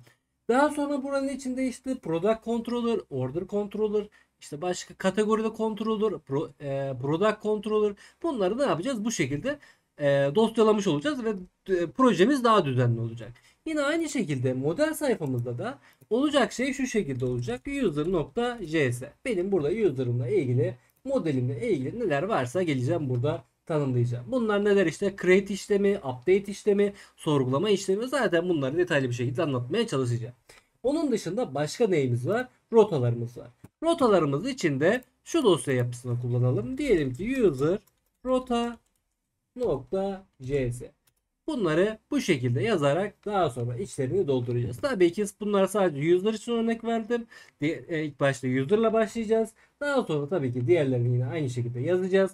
Ve bu yazmış olduklarımızda Postman'le test edeceğiz. Evet, şimdi user'larla ilgili işlemlerimizle başlayalım. Öncelikle user yaratma işlemimizle başlayacağız. Bunun için daha önce model dosyamızın içine bir tane user.js yazdık. Şimdi ilk olarak bizim bunu yazmamız gerekiyor. Bizim burada zaten bir bağlantı ayarımız vesaire var. Şimdi biz bağlantı ayarımızı yine aynı şekilde gelip buraya eklememiz gerekiyor. Bağlantı ayarımız için burada biz ne demiştik? DB demiştik. User.js'e tekrar geliyorum. Diyeceğim ki const DB ismiyle kullanalım. Tüm sayfalarda yine aynı isimle kullanırız. Ve diyelim ki require ve daha sonra benim bunun tam olarak yolunu söylemem gerekiyor. Config dosyasının içinde config diyeceğim. Onun dışında yüklemem gereken bir tane kütüphane var. Çünkü ben parolalarımı şifrelemek istiyorum. Bunun için npm install daha sonra bcrypt.js diyerek bunu bu şekilde yüklüyorum. Ve benim aynı şekilde bu arkadaşı buraya eklemem gerekiyor. Kütüphanesine ve şöyle diyeceğim require ve tekrar şöyle bir tane daha parantez bcrypt'i buraya söyleyeceğiz. Daha sonra bir tane const user diye bir şey tanımlayacağım ve diğer sayfalardan da ben bu user'a erişebilmem gerekiyor. O yüzden dolayı benim dışarı aktaracağım şey modül nokta export eşittir user diyeceğim. Bunu dışarı aktaracağım ve user'la ilgili ne işlem yapmak istiyorsam burada söyleyeceğim ve daha sonra da bunları kullanacağım. Hemen buraya tekrar geliyorum. Öncelikle user create diyerek bir yaratma işlemi başlatacağız. ASYNC diyelim ve user diye bir tane parametresi olsun ve result diye bir tane de yine aynı şekilde parametresi olsun. Şimdi benim bu aşağıda yapacağım işlemler tamamen SQL işlemleri. Yani bunu yaparken birazcık MySQL bilginizin olması gerekiyor. Olabildiğince zaten kullandıkça da öğreneceksiniz. Şimdi öncelikle ben yukarıda yazmış olduğum bir kripti kullanacağım. Yani benim bir parolam olacak. Ben bu parolamı şifrelemem gerekiyor. Burada diyeceğim ki hash eşittir await decrypt şöyle yapalım. Şunun ismini decrypt olarak değiştirelim. Bu şekilde kullanmak daha kolay olacaktır. Ve diyelim ki hash. Daha sonra sana gelen istekteki user'ın içinde password diye bir değer olacak ve sen bunu ne yapacaksın? Şifreleyeceksin diyeceğiz. Biz bunu parola bölümünde kullanacağız. Hemen buraya const SQL diyeceğim. Eşittir diyeceğim. Tuhaf tırnaktan açalım ve bunun içine sorgumuzu yazalım. Şimdi bizim ekleme işlemi yapabilmemiz için MySQL'de insert into diyoruz. Ve daha sonra table'ımızın ismini söylüyoruz. Yani bizim table'ımız ne? Burada users. Biz buna ekleme işlemi yapacağız. Users. Daha sonra parantez açıyorum. Ekleme yapmam gereken tüm alanları burada söylemem gerekiyor. User bölümünde zorunlu alanlarımı benim söylemem gerekiyor. Şöyle gelip bakacak olursak ben daha önce test etmiştim. O yüzden dolayı burada bir kayıt çıktı. Şu an onu sileyim. Tekrar hatta bu arkadaşı şöyle buradan kapatacak olursam save changes diyelim. Evet, şöyle bunu güncellemiş olayım. Tekrar yeniden geleyim. Select diyelim. Evet, almamız gereken tüm kayıtlar bunlar. Yani email, name, last name, notification token, bunların hepsini benim teker teker burada söylemem gerekiyor. Bunlar da hatırlarsanız şöyle tekrar gelip bakalım DB'mize. Burada bakın. Notification token zorunlu değil. Ama burada not null olanların hepsini doldurmam gerekiyor. Buradaki tüm değerlerimizin dolması gerekiyor. O yüzden dolayı notification token'ı burada hiç dahil etmeyeceğim. Ama diğer alanları burada dahil ederek devam edeceğim. Bunlar için hemen buraya tekrar geliyorum. Ve burada diyeceğim ki email virgül name virgül last name virgül phone virgül veri tabanıyla isimlerinin aynı olması gerekiyor. Yazıldığı gibi image virgül password virgül create add virgül update add, bu şekilde yazacağım. Aslına bakarsanız biz burada notification token'ımızda yazabiliriz ama zaten biz bunu daha sonra güncelleme işlemini vesaire yapacağız. Null olarak gelebiliyormuş. Herhangi bir değer yazmasak da bir problem olmayacaktır. Yine ekleyecektir. Bunlardan aslında bakarsanız image bölümünü de aslında bakarsanız boş olarak geçebiliriz. Ama biz dolu olarak geçelim. User'dan gelen bir image varsa yine aynı şekilde alalım. Bunun için tekrar buraya yeniden geliyorum. Ve burada diyeceğim ki şöyle values. Daha sonra tekrar parantez açacağım ve burada bu işlemi bitireceğim. Şimdi benim bu values değerlerini şu şekilde yapacağız. Aşağıda bunu kullanacağız zaten. Values için benim normalde e-mail için bir değer, name için bir değer, last name için hepsi için birer tane değer girmem gerekiyor. Ama biz burada bunları soru işareti olarak söyleyeceğiz ve aşağıda bu soru işaretlerini dolduracağız. Kaç tane sayısı var? 2, 4, 6, 8, 2, 4, 6, 7, 8 tane yine aynı şekilde olması gerekiyor. Tekrar yeniden buraya geliyorum. Diyeceğim ki DB yukarıda tanımladık. Ve diyeceğim ki query. Yani benim yapacağım işlem veri tabanına atacağım istek için diyeceğim ki SQL virgül daha sonra da benim burada her soru işareti için göndermem gereken değerleri burada yazacağım. Diyeceğim ki arkadaşım user'dan gelen bir e-mail olacak sana. User'dan gelen bir name olacak sana. User'dan gelen bir last name olacak sana. User'dan gelen phone olacak sana. User'dan gelen image olacak diyeceğim. Evet, bunları düzgün bir şekilde yazmamız gerekiyor. Daha sonra burada sıralamamızda ne var bizim? Password var. Hash olacağını söyleyelim. Yukarıda şifreleme işlemi için yapmış olduğumuz hash'i kullanacağız. Zaten burası da user password'ını aldı ve şifreliyoruz bunu. Daha sonra burada new date diyeceğim. Bunu updated tarihi için kullanacağım ve aynı şekilde created için ve updated için, yani sıralamasına göre created ve updated için bu tarihlerini burada kullanacağım. Daha sonra buradan bu db query'den sonra işlemlerim olumlu ya da olumsuz dönebilir. Benim bu durumları kontrol etmem gerekiyor. Bu yüzden dolayı burada diyeceğim ki error rest diyeceğim ve tekrar bir süslü parantez. Eğer ki durum error'sa arkadaşım, o zaman bana bu işlemi yap. Ama değilse o zaman da bana buradaki işlemleri yap diyeceğiz. Evet. Şimdi burada error işlemi için şöyle diyelim. Diyelim ki arkadaşım bir error yakaladıysan eğer sen console.log parantez açıyorum. Tekrar error virgül error diyerek hata mesajını yazdırıyorum. Ve result yukarıda söylemiş olduğumuz bu result sonuç için ve tekrar buraya gelip diyorum ki bana error'u null şeklinde yazdır ve hiçbir şey yapma diyorum sonuç için. Ama eğer ki işlemin başarılıysa o zaman bana console.log o zaman bana success created yaz. Ve res nokta insert id, yani eklenen şeyin id'sini bana getir diyeceğiz. Daha sonra tekrar geliyorum. Burada diyeceğim ki result parantez içinde yine null diyeceğim ve daha sonra res nokta insert id diyeceğim. Bu şekilde bunu söyleyeceğiz.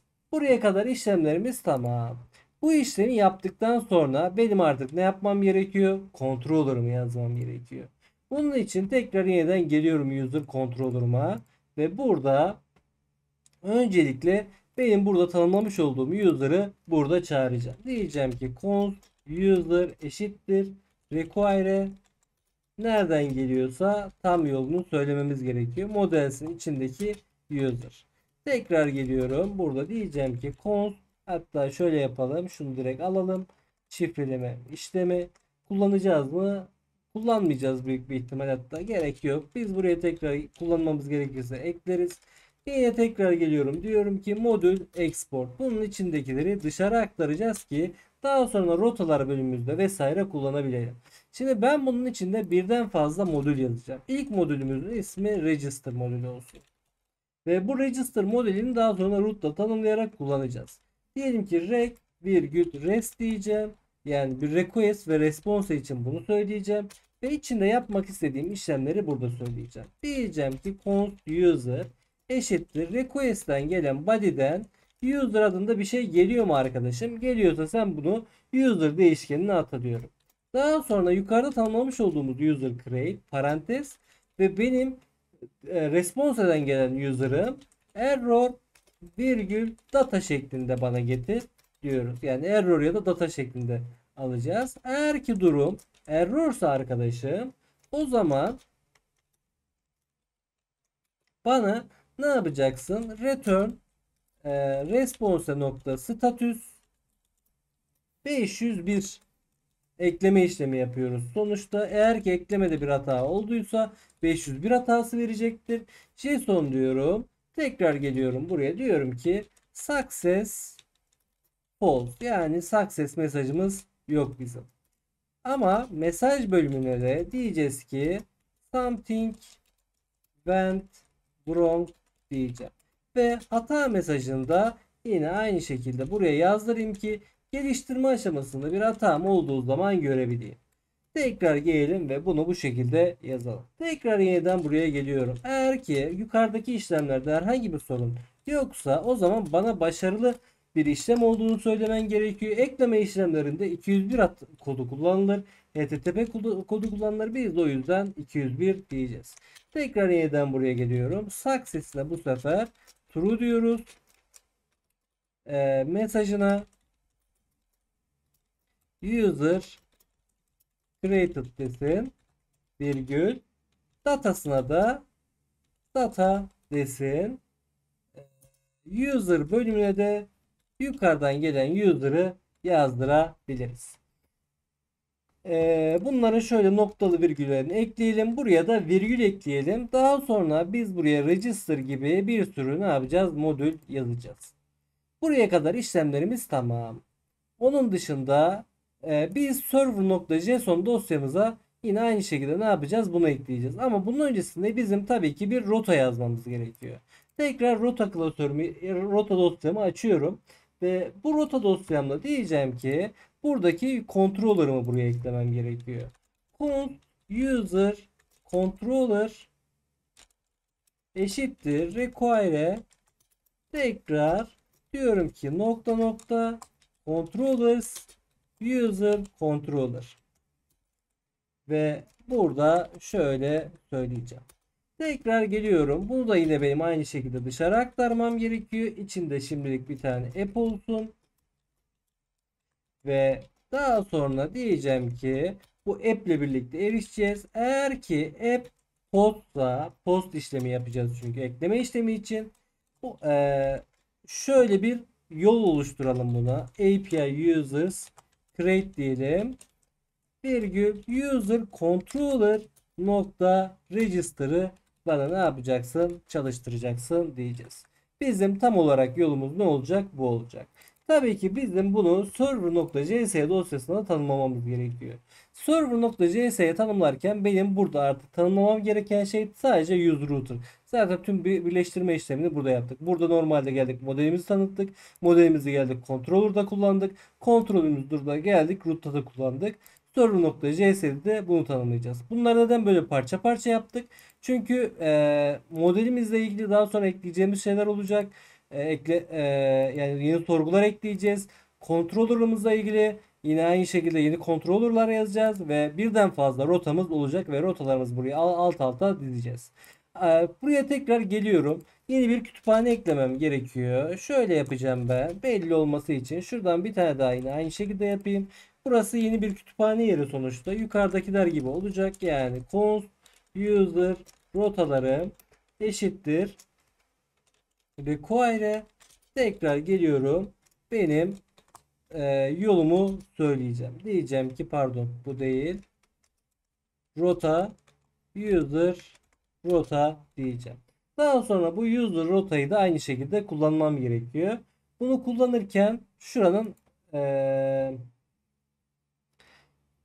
portun aşağısı ve şunun altında kullanacağım ve birden fazla rotam vesaire bir şeylerim olacağı için yine ben buralara şöyle bir açıklama satırı ekleyeyim. bunun arasına yazalım. Daha sonra bulmamız zor olmasın. Ve diyeceğim ki user routes nokta app diyeceğim ve bunu bu şekilde kullanacağım. Evet, şu an artık bir sorun olmaması gerekiyor. Node server.js diyeceğim ve projemi çalıştıracağım. Ama görmüş olduğumuz gibi bir bağlantı hatası alıyorum. Ben şimdi şöyle yapacağım. Şimdi benim normalde bunun çalışmamasının sebebi benim bağlantı ayarıyla ilgili bir sorunum olduğunu söylüyor. Biz normalde config.js'de bunları yazdık. Ama buradaki parolayla ilgili bir sorun var. Yani tipleri uyuşmuyor. Bizim bu parolamızı dönüştürmemiz gerekiyor. Daha doğrusu burada parola okuyabilmesi için buraya bir sorgu yazmam gerekiyor aslında. Bunu yapabilmem için de burada yeni bir sorgu sayfası açıp buraya yazmam gerekiyor. Ben bu DB klasörünün içine tekrar yeniden geleceğim.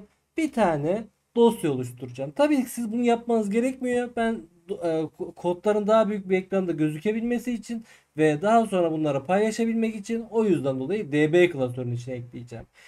İçine notes.tsx diyeyim ve bunun içine ne not istiyorsam aynı şekilde yazayım.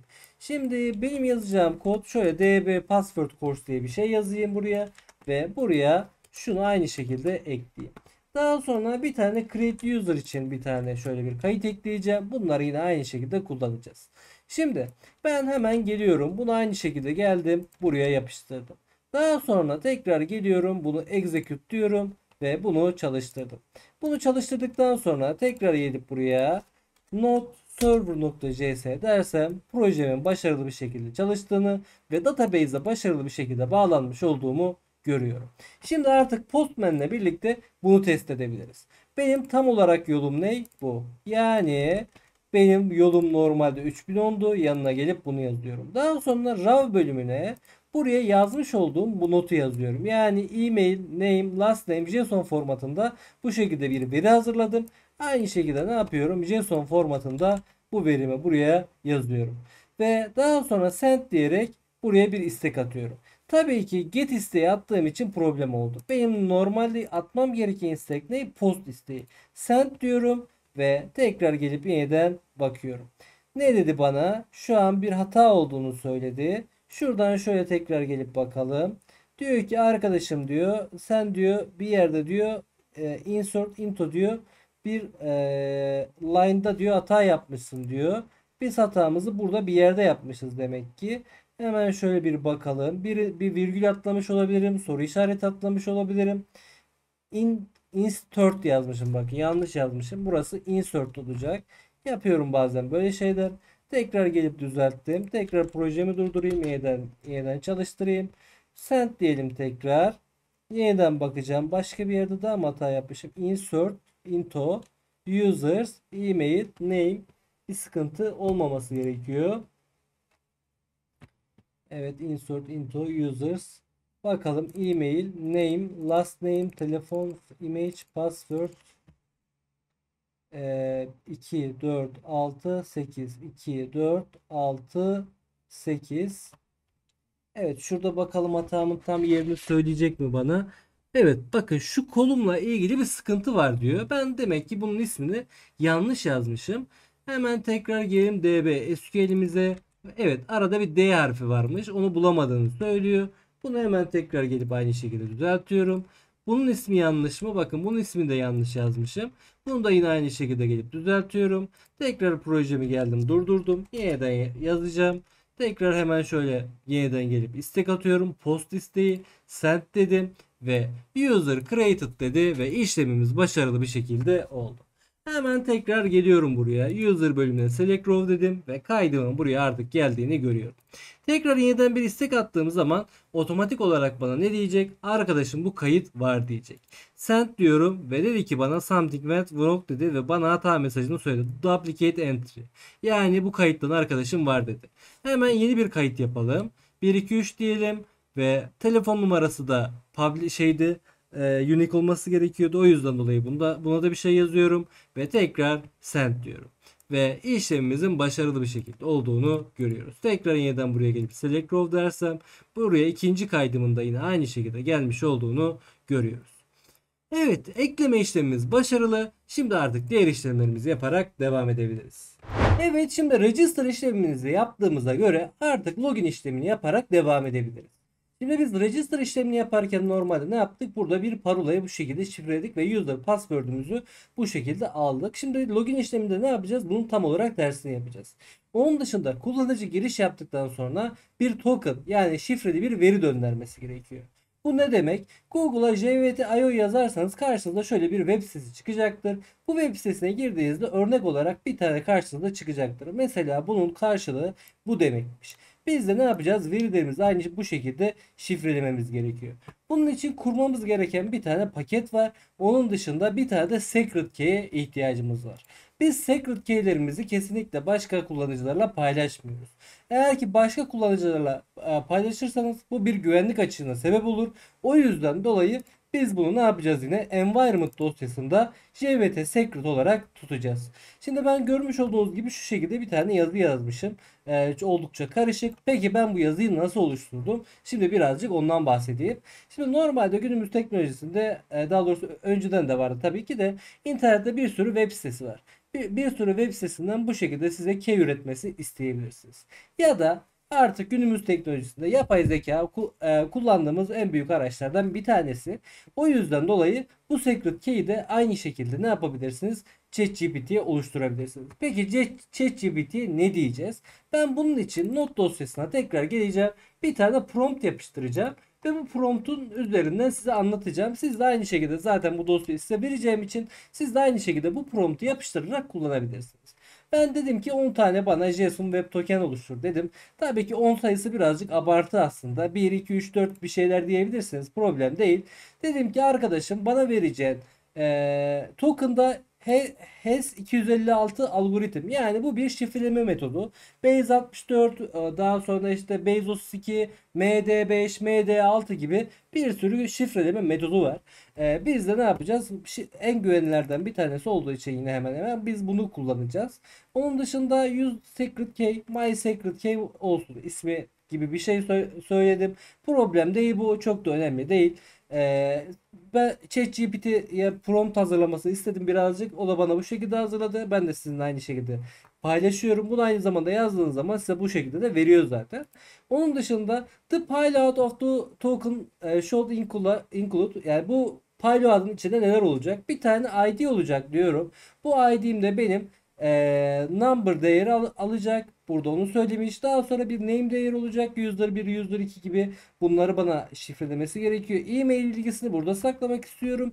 Rol bilgisini burada saklamak istiyorum. Asla bakarsanız bir rol bilgisini burada tutmayacağız. Yani buna pek de gerek yok. Zaten token'ımızı kendimiz oluşturacağımız için çok da önemli değil.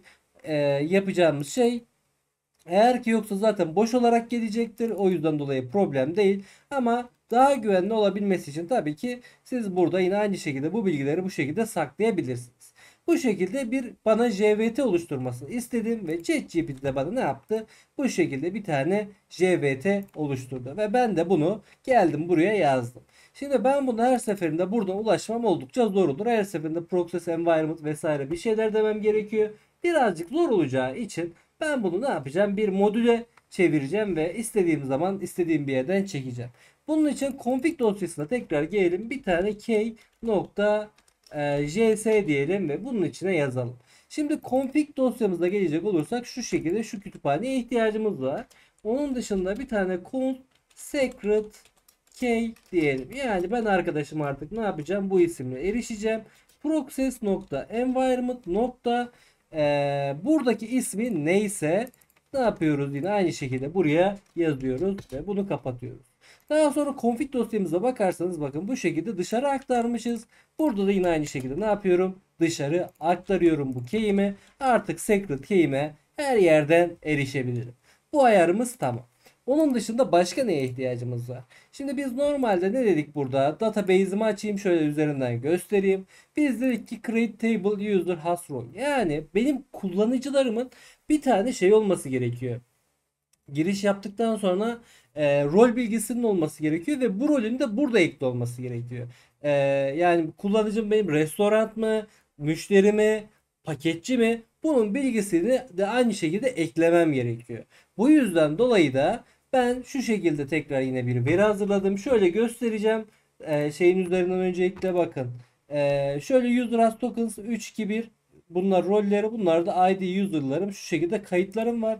User bölümünde de bakın C test, D test, R test, silent test, silen test, işte paket servisçi ve restoran için aynı şekilde ne yapıyorum? Bunları bu şekilde yazıyorum. Tabii ki siz bunlarla çok fazla uğraşmayın diye ben yine not bölümüne aynı şekilde bir not daha ekleyeceğim. Şimdi bizim normalde şu kullanıcımız yine aynı şekilde duracak.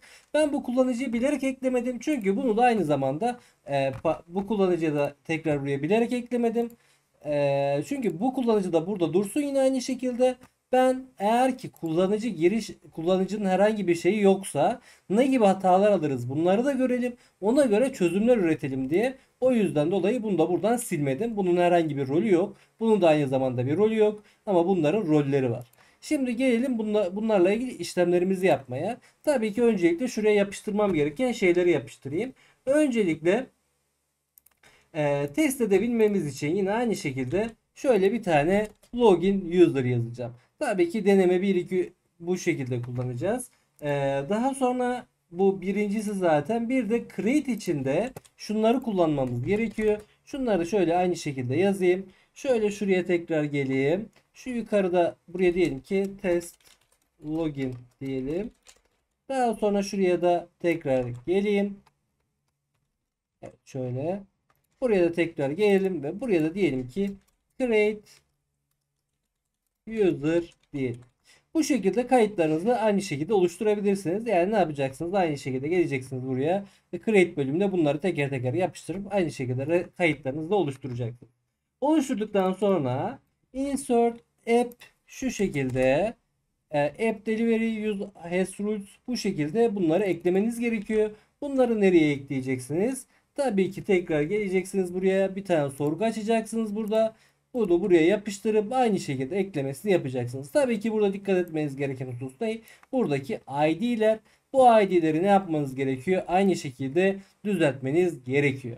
Bu value ID'si daha sonra işte şey ID'si şu user ID'si bu da rol ID'si. Bunları ne yapıyoruz? Bu şekilde veriyoruz. Şöyle iki tane de tarih ekledim. Aynı şekilde bunları ne yapıyoruz? Aynı şekilde kullanıyoruz. Bu üçü için de şu şekilde alt alta yazarak kullanabilirsiniz. Tabi siz şuradaki şu sayıları ne yapacaksınız? Değiştireceksiniz. Hatta ben bunlara soru işareti vereyim. Hata alın ki ID'leri değiştirmeyi unutmayın. Tamam. Bunu da yaptık. Kayıtlarımızı ekledik. Her şeyimiz tamam. Artık diğer işlemlerimizle devam edebiliriz. Şimdi key işlemimizi yaptığımıza göre hemen şöyle tekrar geliyorum. Benim öncelikle kullanıcı giriş yapacak ama benim veri tabanımda böyle bir e-mail var mı arkadaşım? Benim bunu kontrol etmem gerekiyor. Bunun için user.js'ye tekrar geliyorum. Bu arkadaşı küçültüyorum ve buraya tekrar gelip diyeceğim ki user.find by email diyelim. Daha sonra diyeceğim ki e-mail ve sonuçları içinde yine aynı şekilde bir result ekleyeceğim. Ve bunun içinde ne yapmak istiyorsam teker teker yazacağım. Şimdi diğer tarafta yapmış olduğumuz gibi burada da bir SQL sorgusu yapacağız. Buradaki SQL sorgumuz birazcık karışık. Burası birazcık yani SQL'de eğer daha önce bir pratiğiniz yoksa burası birazcık karmaşık gelebilir. Olabildiğince basit bir şekilde anlatmaya çalışacağım. Hemen tekrar geleceğim. Diyeceğim ki const SQL yine tekrar şu tuhaf tırnaktan açacağım ve buraya bu şekilde yazacağım. Şimdi ben diyeceğim ki yine aynı şekilde select yani ben bir şey sorguluyorum arkadaşım. Daha sonra tekrar geleceğim. U'yu büyük yazayım nokta id. Şimdi buradaki U nereden geldi? Bu konu birazcık karışık değil aslında. Şöyle yapacağım. Diyeceğim ki normalde eğer ki şöyle göstersem daha mantıklı olur herhalde. Buraya tekrar geleyim. Şunu şuradan şöyle sileyim. Diyelim ki select yıldız from users dersem pardon küçük harflerle yanlış oldu. Users dersem ve şuradan execute dersem bakın bu şekilde kayıtlarımı alabiliyorum. Şimdi bu yıldız yerine eğer ki ben gelip e-mail dersem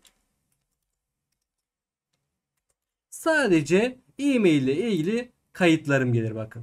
Şimdi ben buraya neden U yazıyorum? Çünkü Ben bu user'sa diyeceğim ki arkadaşım senin artık ismin S, şöyle büyük olması lazım ya da küçük fark etmez. Büyük harfle U diyeceğim. Ve diyeceğim ki U nokta e-mail. Bunu bu şekilde yazarsam ne olur? Bakın herhangi bir değişiklik olmadı. Tekrar isterseniz hemen name yazalım. Name'de deneyelim aynısını. Tekrar yeniden geliyorum. Bakın görmüş olduğumuz gibi geldi. Ben buranın ismini artık ne yaptım? User tablosu değil, artık senin ismin U dedim. Ve o yüzden dolayı ben bunu bu şekilde yazıyorum. Neden bunu bu şekilde yapıyorum? Çünkü ben buraya bir de buradaki user has roles'ü birleştireceğim. İkisini tek bir bütün şeklinde yaparak bir sorgu yapmaya çalışıyorum. O yüzden isimlerle bunları kısaltarak yapmak tabii ki daha kolay olacaktır. Şimdi gelelim bunu yapmaya hemen. Buradaki sorgulamak istediğim, gelmesini istediğim tüm alanları teker teker yazmam gerekiyor. Hemen tekrar geleceğim. U nokta, hatta şöyle yapayım, uzun uzun yazmayayım. Ben hazırladım zaten. Şu password'e kadar olan bölümü yine aynı şekilde buraya ekleyeyim. Evet, şöyle hizalayalım. Buradan sonra hatta şöyle de yapabiliriz. Buraya tekrar geleyim. Şu arkadaşın bittiği yere şuraya from diyelim. Enter atayım. Diyelim ki users s u. Diğer tarafta yapmış olduğum gibi buraya tek tek hepsini ne yaptım? Yan yana yazdım. Yani biz de buraya aslında aynı şekilde gelip virgül name virgül u nokta e-mail yazarsak, tekrar yeniden execute dersem ikisinin birlikte gelmiş olduğunu görüyoruz. Biz de ne yapıyoruz? Burada getirmek istediğimiz tüm alanları aynı şekilde söylüyoruz. Bunları söyledikten sonra hemen buraya tekrar geleceğim. Diyeceğim ki JSON, şu ismi düzgün yazmam gerekiyor. O yüzden şöyle kopyalayayım. Şu şekilde olacak. Daha sonra tekrar geliyorum, bir parantez. Evet, şöyle yapalım. Hizalı bir şekilde gitmeye çalışayım. Şöyle tekrar. Evet. Burada diyeceğim ki JSON object. Tekrar parantez açıyorum. Ve buranın içinde de ne yapacağım ben? Diğer taraftaki verilerimi getireceğim. Diğer taraftaki verilerim benim neler? Hemen onlara bakalım. Buraya tekrar geldim. Bakıyorum. ID, user, ID, created, updated. Bunun gibi alanlarımız var. Ama burası değil aslında bizim alanımız. Neresi? Şurası. Tekrar bakalım. ID, name, image, rota. Ben buradaki bu bilgileri ne yapacağım? Buraya alacağım. Çünkü diğer tarafla birlikte birleştirerek bu mesela şöyle söyleyeyim. Bunun ID'si 2. 2'nin karşılığı ne? Paketçi. User has rows'te tekrar gelip bakalım. 2 kaydını gördüğü zaman ne yapacak? Bununla ikisi birleştirecek, diyecek ki 2'yi gördüğü zaman o paketçi bu diyecek ve bize bu şekilde birleştirerek söylemiş olacak. Buraya tekrar geliyorum. Hemen tekrar geleceğim. Diyeceğim ki ID, şöyle bunları tırnak içinde yazacağız. JSON formatında olduğu için ID virgül, daha sonra convert r büyük R nokta ID char diyeceğim. Bunun tipini her ihtimale karşılık dönüştürüyoruz. Daha sonra name diyeceğim. Virgül. Daha sonra r nokta name. R ismi peki nereden geliyor? R ismi için de yine birazdan birleştirme işlemi yapacağız. Birleştirme işlemi yaparken de ismini değiştireceğiz. Ve diyeceğiz ki arkadaşım aslında bu R bizim neyimiz olacak? Buradaki rolümüz olacak. Rolsler için kullanacağız. Biz buraya tekrar R name diyelim. Daha sonra virgül. Tekrar yeniden geleceğim. Diyeceğim ki image virgül r nokta image virgül root r nokta root diyeceğim. Evet, bu kayıtlarımızı ne yaptık? Bu şekilde sakladık. Şöyle yapacağız. Buradaki isme de şu buraya dedik ya, şuraya da s roles diyelim buraya da. Daha sonra bunu ne yapacağız? Tekrar bu içindeki r'ler için alanımızı ayrıca yapacağız ama roles'e de dışarıdan erişelim. Hatta şöyle yapalım. Evet, s roles. Tamam. Şimdi ben bunu buraya yazdım. Şimdi artık birleştirmem gereken tabloları inner join ile birleştiriyorum.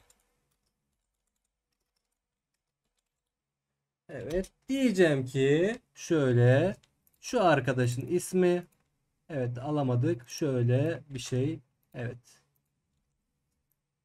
tamam, diyeceğim ki user s roles, senin ismin de s u h r baş harflerini ekleyerek bunu kullanalım.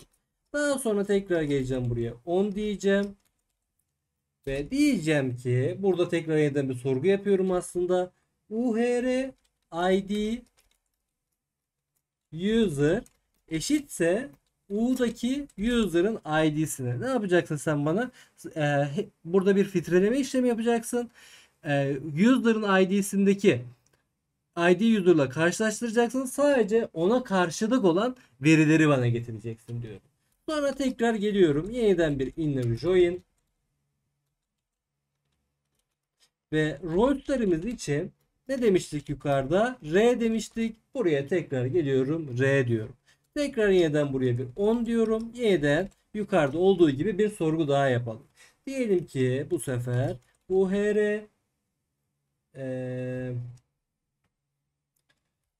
ID rol eşittir R'den gelen ID. Burada da ne yapıyoruz biz?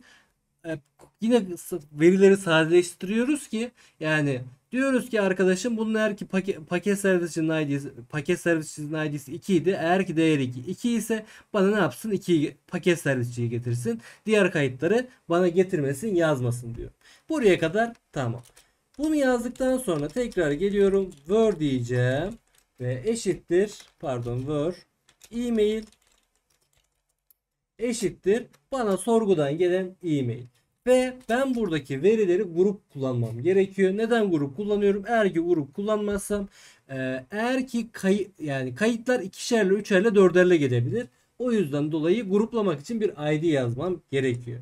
Hemen buraya tekrar geliyorum. Group by u.id diyelim. Buraya kadar tamam. Bunu yazdıktan sonra SQL ile işimiz bitti. Ya da şöyle kalsın. Evet. Ya da şöyle tekrar göstereyim. Benimle birlikte yazan arkadaşlar varsa sorun olmasın. Tamam. Daha sonra tekrar yeniden geliyorum buraya. Diyeceğim ki diğer tarafta yapmış olduğumuz gibi db.query ve burada nasıl bir sorgu yapacaksak onları söyleyeceğiz. Diyeceğiz ki arkadaşım SQL yukarıda yazmış olduğumuz SQL. Daha sonra sana bir e-mail gelecek. O yüzden dolayı bunu yazıyoruz. Ve tekrar gelip diyeceğim ki error ya da user diye bana iki tane değer döndüreceksin. Arkadaşım döndürmüş olduğum bu değerler sonucunda eğer ki cevap errorsa o zaman bana bunu yapacaksın. Ama cevap error değilse o zaman da bana bunu yapacaksın diyeceğiz. Bunun için yukarıdakinin aynısını kopyalayabilirsiniz zaten. Yukarıdakinin zaten aynı şeyleri şöyle tekrar yazıyorum. Ve şuraya da eğer ki rol bulunamadıysa burada diyorum ki user'ın 0 diyorum. Eğer ki kullanıcının rolü vesaire yoksa sıfırla rol defined desin. Bunu aslında biz ne yapacağız? Rolü verilmeyen kullanıcılar için kullanacağız. Yani biz şöyle kayıtlarımız arasında vardı yani şöyle göstermiştim. Tekrar göstereyim. Nerede o arkadaş? Şöyle bir tane kaydımız vardı ya. Bu kaydımızı mesela girdiğimiz zaman bunun herhangi bir rolü yok. Bunlara kayıt rol girdik. Eğer ki rol yoksa o zaman bana buradaki bu kayıtla birlikte ne yapacak? User role defined diyecek ve biz sorgularımızı yaparken bu şekilde döndüreceğiz ki kullanıcının rolü yoksa herhangi bir sayfaya giriş yapamaz. Bunu da bu şekilde ayarlıyorum. Daha sonra tekrar gelelim. Bunu yazdıktan sonra artık ne yapacağız? Login işlemimizi yazacağız. Bunun için controllers bölümümüze evet controllers bölümümüzde user controllers diyerek burada kullanacağız. Yine aynı şekilde burada tekrar yeniden gelerek bir tane ne yazmam gerekiyor? Login işlemi yazmam gerekiyor. Ama ben bu sefer ASYNC kullanacağım. Neden ASYNC kullanacağım diye soracak olursanız. Şimdi benim login içinde birden fazla işlemim olacak. İşte parolayı çözme, ondan sonra şunu çalış, find by e-mail'i getirme, daha sonra token oluşturacak bir şey yapacak. Bunları sıralı bir şekilde yapmasını istediğim için ASYNC yani biri bittikten sonra diğerinin yapılmasını istediğim için ASYNC kullanacağım. Request daha sonra res ve tekrar buraya geliyorum. Süslü parantez burada ne istiyorsam yine yukarıda olduğu gibi yazıyorum. Şimdi öncelikle şöyle tekrar geleyim. Modelsimizdeydi sanırım. Şöyle tekrar çıkalım. Şu arkadaşın kütüphanesini buraya ekleyelim. Daha sonra benim bir tane daha kütüphaneye ihtiyacım var. Bu kütüphane ne? JSON Web Token. Hemen şöyle gelip diyeceğim ki npm install JSON Web Token. Biz zaten bununla ilgili ayarlarımızı yaptık. Aynı şekilde kütüphanesini de kurmamız gerekiyor. Bunu da kurduktan sonra şimdi aynı şekilde yukarı ben bunu ekleyeceğim. Diyeceğim ki const jvt eşittir require JSON Web Token diyeceğim. Sonra tekrar geleyim. Bir tane de secret key'e ihtiyacımız var bu şey için. Hemen şöyle tekrar gelelim. Secret key diyelim. Eşittir require ve secret key'imizi nerede tanımladıysak onu söyleyeceğiz. O da zaten burada. Şimdi gelelim login işlemimizi yapmaya. Şimdi login işlemi için kullanıcıya iki tane değer gelecek. Bunlar ne der? E-mail ve password olacak. Nereden gelecek? Request'ten gelen body'den gelecek ve bu iki değişkeni ataması gerektiğini söylemiş olacağız. Daha sonra user nokta find by email. Yukarıda zaten user'ımız olduğu için direkt find by email'i zaten aynı şekilde söyleyebiliyoruz. Daha sonra tekrar gelip diyeceğim ki email async bir şekilde çalış arkadaşım. Sen error user diyeceğim. Tekrar geliyorum. Süslü parantez. Burada işlemlerimi yapıyorum. Eğer ki cevap errorsa arkadaşım sen bana bir hata kodu gönder ve aynı zamanda işlem başarısız olduğu gibi bir şeyler söyle. Yani bizim something went wrong. Burada 500 hata kodunu kullandım. 501'i de kullanabilirsiniz ama 500 bence burada ideal olanıdır. Ya da alınan hataya göre buradaki hata kodunu değiştirebilirsiniz tabii ki. Daha sonra eğer ki cevap errorsa bunu yapacak. Başka tekrar şundan bir tane daha gelip kopyalayayım. Eğer ki kullanıcıyı bulamazsa, find by email işlemi yapıyoruz sonuçta. Kullanıcıyı bulamazsa o zaman user için yine aynı şekilde bir hata vermesi gerekiyor. 404 verir bunu kullanıcıyı bulamadığı zaman. Bu standarttır zaten. O yüzden dolayı 404 diyeceğim. Success yine aynı şekilde false desin. Error mesajı döndürmeyeceğiz. Something went wrong değil. User not found desin burada. En azından nerede hata yaptığımızı bulmuş olalım. Daha sonra benim diğer kontrol etmem gereken şey ne? Bir error'umuz yok. User'ımızı var mı yok mu onu kontrol ettik. Artık kontrol etmem gerekenleri geriye ne kaldı? Parola kaldı. Bunun için tekrar geliyorum buraya. Const is match diye bir şey tanımlayacağım ve await bcrypt nokta compile yani parolamızı çözeceğiz. Diyeceğiz ki password virgül user password'a göre ne yapacaksın? Çözeceksin. Bakalım oluyor mu bunlar? Bir test et bakalım diyoruz. Daha sonra eğer ki is match yani parola doğru mu yanlış mı? Bunu kontrol edeceksin. Yine bana ne yapacaksın? Bir mesaj döndüreceksin. Bu sefer de invalid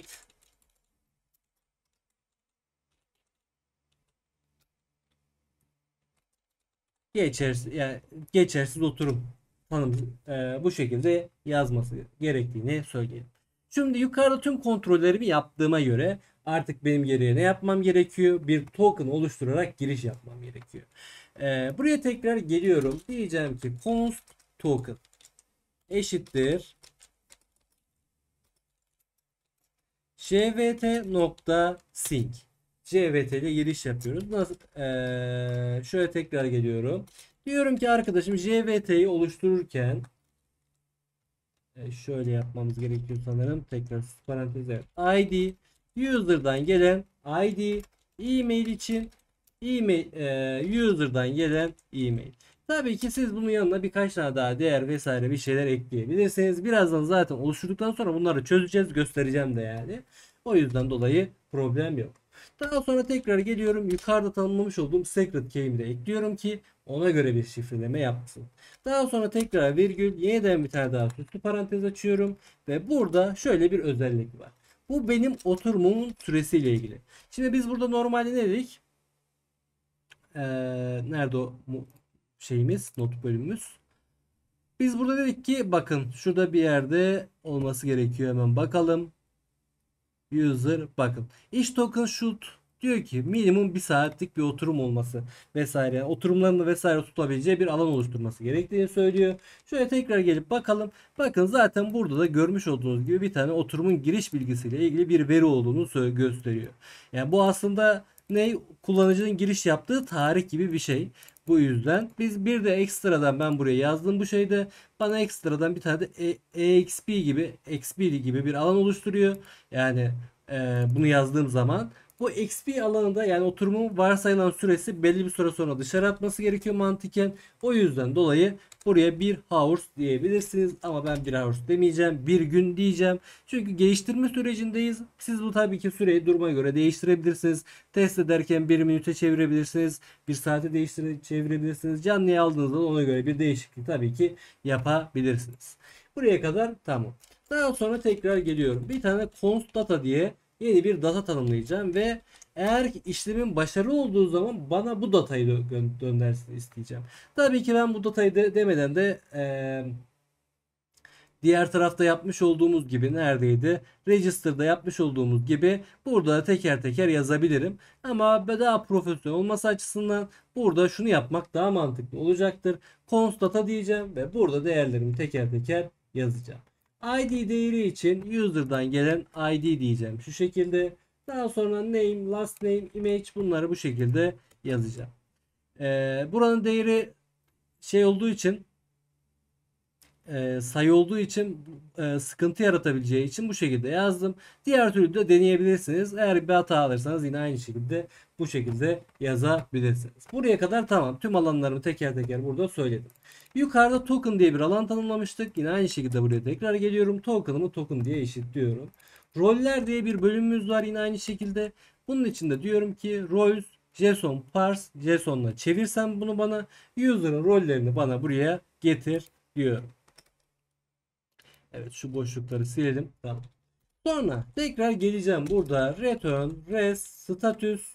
Bu sefer artık cevabımız bizim 200 olmak zorunda ve JSON formatında yine aynı şekilde döndüreceğimizi söylüyor. Bunun içine de zaten yukarıdakilerin aynısı. Yine bu sefer için sadece success'ine true bir mesaj, datasına da benim yukarıda yazmış olduğum datayı söylüyorum. Evet, buraya kadar tamam gibi. Zaten biz bunu server.js'de tüm dosyayı daha önce ne yaptık? User rotalarını tamamını eklediğimiz için buraya bir eklenti yapmamıza zaten gerek yok. Hemen şöyle Node.js server js diyelim ve bu arkadaşları hemen burada deneyelim. Ee, Unuttuğumuz bir şey var, pardon. Hemen durdurayım bunu tekrar.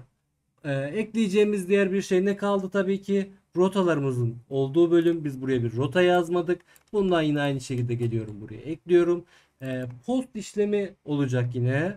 Evet, user create diyor. Users login olacak buranın ismi ve register değil. Burada kimi kullanacağız? Login'i kullanacağız. Bunu da yazdıktan sonra tekrar Node server js diyelim ve bununla giriş yapmayı deneyelim. Name, bunları silelim. Sadece e-mail ve password olsun. Daha sonra burada şeyimizi de aynı şekilde değiştirelim. Login yapalım ve send diyerek bunu deneyelim. Ve görmüş olduğumuz gibi login successful dedi ve tüm bilgilerimizi görebiliyoruz. Ctest, Cfirst, bunları işte last name'i vesaire, token'ımız var. Token'ımızı inceleyeceğiz ve en önemli kısım rol bölümü, görmüş olduğumuz gibi bunu da ne yaptık? Bu şekilde gördük. R ile giriş yaparsam restoran testle, yani tekrar yeniden bakalım. Bakın restoran bilgisi, image null, restoranın şeyi. C'yi denedik, R'yi denedik. Başka ne vardı? CR, delivery. Bunu tekrar deneyelim. Buna da tekrar bakalım. Görmüş olduğumuz gibi hepsi başarılı bir şekilde çalışıyor. Şimdi gelelim şuradaki şu arkadaşımıza gelelim öncelikle. Tekrar geleyim, bu arkadaşı buraya yapıştırayım. Bakın ID'miz, e-mailimiz, son kullanım tarihi ve bunu görebiliyorsunuz. Tabii ki siz token'ınıza başka veriler de ekleyebilirsiniz. Ben ekstra sadece küçük bir şey daha göstermek istiyorum. Hemen şöyle tekrar bulayım, user controller. Evet, nerede? Ben buraya mesela bir head diyelim, bir house diyelim. Tekrar projemi durdurup tekrar yeniden başlatayım. Şimdi tamam, tekrar send diyelim. Buradakini tekrar kopyalayayım. Şunu tekrar şöyle alalım. Tekrar yeniden buraya geleyim. Bakın normalde şu iki tane sayıyı göz ucuyla bakacak olursanız 58, 96 bu şekilde bir değeri var. Bu normalde ne ki bir günlük değer. Bunu yapıştırdığım zaman bakın sayılar birbirine o kadar çok yakın ki aslında tam olarak herhalde bir saatin değeri bakın sadece 4 ile yani şurası değişmiş bakın 40 17 demek ki bir saate denk geliyor gibi bir şey oluyor yani ortalama. Buna göre bir hesabı var zaten. Bunu aynı şekilde zaten çevirebiliyorsunuz zaten. Bununla yani bu formatı zaten saate çevirebiliyorsunuz. Bunları da bu şekilde kullanabiliyoruz. Ben burayı tekrar bir değilse çevireceğim. Sürekli bana bir oturumla ilgili vesaire bir sorun olmasın diye. O yüzden dolayı tabii ki siz yine bir Ağustos'ta bir saatte de bırakabilirsiniz. Problem değil. Bu da tamam. Şimdi gelelim diğer arkadaşa bakmaya. Notlarıma tekrar geleyim. Şuradaki şu e-mail ve password'ümü burada yeniden bir daha bir test edelim. Bunları denediğim zaman bakalım. Bu kullanıcının herhangi bir şeyi yok. Yetkisi vesaire bir şey yok. Rolü yok. Bunu denediğim zaman bakın user not found diyecek. Successful diyecek ve bize bu şekilde bir ne yapacak? Bakın user role defined dedi ve bize bu şekilde bir cevap göndererek işlemimizi bizim başarılı bir şekilde yapmış oldu. Şöyle evet burayı eski haline çevireyim. Tamam. Evet, user login işlemimizi de tamamladık. Diğer işlemlerimize devam edebiliriz. Evet, şimdi giriş işlemimizi yaptık. Kayıt işlemimizi yaptık. Giriş ve kayıt işlemini yaptıktan sonra başka alanlara da tabii ki ihtiyacımız var. Şimdi normalde kullanıcı giriş yaptıktan sonra bazı şeyler yapabilmesi gerekiyor. Bunlardan bir tanesi mesela DB'mize bakacak olursak resim güncelleme gibi alanlar. Şimdi biz bu resim güncelleme gibi alanları burada yapmamız oldukça zor. Yani Postman kullanarak yapmamız oldukça zor. Bunu daha sonra Flutter'da ya da Next.js ile yaparken zaten o zaman bu API yazarak test ederiz. Şimdi şu şekilde yapacağız. Kullanıcı giriş yaptıktan sonra paket servisçileri sorgulayabilmesi gerekiyor. Eğer ki giriş yapmamışsa paket servisçileri sorgulayamaz. O yüzden dolayı bununla ilgili bir alan yaparak devam edelim. Bunun için öncelikle hemen bir iki tane kütüphane yüklemem gerekiyor. Bu kütüphaneler benim burada normalde bir authentication işlemi yaptığım zaman, bir giriş işlemi yaptığım zaman bir token oluşturuyor. Bu token'ı benim bir nevi çözümlemem gerekiyor. Bunun için de password jvt diye bir kütüphaneye ihtiyacımız var. npm install password jvt diyerek bunu bu şekilde yükleyeceğim. Daha sonra tekrar npm install password diyerek bir kütüphane daha yükleyeceğim. Bunun ikisiyle biz bu işlemleri yapabiliyoruz. Bunun için config dosyasına bir tane password diye bir dosya yazacağım. Password.ts pardon js. Bunun için de ayarlarımızı yapacağız. Şimdi burada öncelikle bu JVT'mizin stratejisinden bahsedebilmek için JVT strateji diye password JVT'nin bir şeyi var. Kütüphanesi var. Bunu bu değişkene atıyorum. Ve bunu açabilmek için bir de ne yapıyorum? Extract JVT diye bir tane daha şey yazacağım. Daha sonra bu modülü dışarı aktarmak istiyorum. Modül export eşittir. Tekrar password şöyle. Bu arkadaşa burada ihtiyacımız yok. Karışıklık olmasın. Bu bir şey gibi olacak. Bir parametre olarak olacak. O yüzden dolayı ya ben buraya bir değer göndereceğim sonuçta. O yüzden dolayı ne yapıyoruz? Bunu bu şekilde yazıyoruz. Daha sonra let options diye bir ayar dosyası yazalım buraya ve boş olduğunu söyleyelim. Options şöyle. Daha sonra tekrar geleyim. Bu options'ı kullanarak diyeceğim ki jvt from request diyeceğim. Daha sonra eşittir extract jvt nokta from şema seçeneğini seçeceğim. Daha sonra burada kullanmış olduğum şemanın ismi jvt olduğunu söyleyeceğim. Options secret or key diye yine bir şey yazacağım ve burada da benim secret key'ime yazmam gerekiyor. Tabii ki bu secret key'imi benim burada eklemem gerekiyor. Onun dışında bir de user modeline ihtiyacım var. Onu da buraya yine aynı şekilde yazacağım. Daha sonra password.use new jvt strateji diyeceğim ve options virgül jvt payload diye bir değişken tanımlayacağım ve bunun içindeki id'ye erişmek isteyeceğim.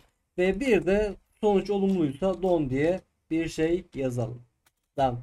Şimdi şöyle JVT paylo adımızı bizim kullanırken bunun içindeki ID ile göre bir karşılaştırma yapacağımdan dolayı benim burada şuradaki modelimdeki gibi find by email yerine find by ID diye bir tane daha sorguya ihtiyacım var. O yüzden dolayı bunun aynısından bir tane daha kopyalayacağım. Bunun ismini ID olarak değiştireceğim ve bunu ID olarak değiştireceğim ve daha sonra burada e-mail değil ID'ye göre bir sorgu yaptığımı söyleyeceğim ve burada da yine gelecek parametrenin ID olduğunu söyleyeceğim. Evet, bir hatamız yoktur sanırım. Tekrar buraya geleceğim. User.findById, daha sonra JVT payload'dan gelen ID ve don içinde kullanacağımız error ya da user diye iki tane değer olduğunu söyleyeceğim. Daha sonra if eğer ki durum errorsa, eğer ki durum user'sa ya da hiçbiri ise, yani user yoksa boşsa, bununla ilgili şartları söylemem gerekiyor. Buraya diyeceğim ki return don, diyeceğim ki error ve false diyeceğim. Evet, ya error yani user false, error mesajını bana yazdır diyeceğim. Buradayken bu seçeneğimiz error mesajımızın null olması gerekiyor ve user'ımızı getirmesi gerekiyor. Eğer ki durum else ise buranın null ve user'ın da false olarak gelmesi gerekiyor. Evet, bunları yazdıktan sonra artık bunu kullanabilirim. Bunu öncelikle tabii ki server.jsm'de bir tanımlamam gerekiyor. Bunun için şöyle yukarı doğru çıkalım. Buraya password kütüphanesini şöyle ekleyelim. Ekledikten sonra portun üstünde, hatta course'un altında bununla ilgili ayarlarımızı yapalım. Diyelim ki require benim config dosyamın içindeki password ve biz modül export demiştik yani. Buradaki password'u da ne yapıyoruz buraya? Aynı şekilde bu şekilde buraya eklemiş oluyoruz. Evet. Parametremesini de bu şekilde verdik ve bağlantı ayarımız tamamlandı.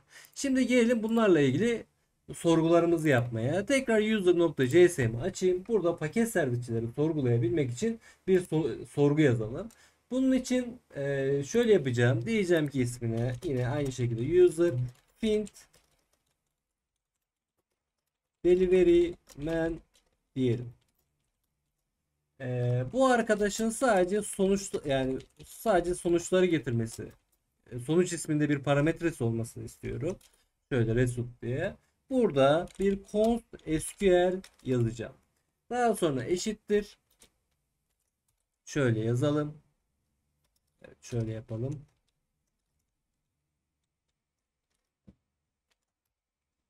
Evet. Bunun içine sorgumuzu yapalım. Daha sonra şuradaki find by id yine aynı şekilde geleyim. Buradaki şu db query'yi aynı şekilde gelip kopyalayalım ve aşağı tarafa yapıştıralım. Daha tek tek hata mesajı yazmakla uğraşmayayım. Bunun herhangi bir parametresi olmayacağı için, yani id gibi vesaire, bunu buradan, pardon bunu değil, id'yi buradan kaldırıyorum. Eğer ki durum başarılıysa bana error ya da data yazsın, user yazmasın ve burada da bana datayı getirsin istiyorum. Olumluysa konsola herhangi bir şey yazmasın, sadece datayı bize söylemesi gerektiğini söyleyelim. Şimdi buraya aynı şekilde sorgumu yazmam gerekiyor. Bunun için çağıracağım select ile birlikte şu şekilde bir sorgu yapacağım. Diyeceğim ki arkadaşım bana bu verileri getirmen gerekiyor ve işte yine aynı şekilde user tablomun ismini U olarak değiştiriyorum. Yine ben aynı zamanda neyleri eklemek istiyorum? Rolleri vesaire eklemek istiyorum. O yüzden dolayı inner join'le ve sadeleştirme işlemlerini yaparak bunu şu hale getiriyorum. Evet, şöyle tamam. Diyorum ki yine işte bununla bunu bunun ismini bu yap, bununla bunu eşleştir. Daha sonra bunu ekle, bununla bunu eşleştir diyerek ne yapıyoruz? Sadeleştirme işlemimizi yapıyoruz. Daha sonra word diyeceğim. r.id 2. Yani bana ne yapacaksın? Sorgu olarak işte rolü id'si 2 olanları getireceksin. Yani ne demek istiyorum? Paket servisçimin 2 olduğu için değeri, o yüzden dolayı bu şekilde söylüyorum. Burada herhangi bir parametre olmayacak zaten. Direkt ne yapacak? Bana bu sorguyu yapmış olacak. Bunu da yazdıktan sonra bununla ilgili artık bir tane controller yazabilirim. Hemen tekrar controller'ımıza gelelim ve buraya ASYNC'lik bir işlemimiz yok gerçi. Buraya tekrar find delivery man diyelim. Evet, şöyle rec res diyelim. Tekrar süslü parantez. Şurada bir virgül ekleyelim. Evet. Burada diyelim ki user.find deliveryman error ya da data döndüreceksin bana. Eğer ki durum errorsa bana bunu yap.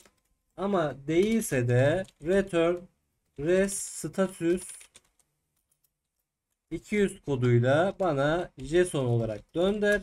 Neyi döndüreceksin? Datayı döndüreceksin diyeceğiz.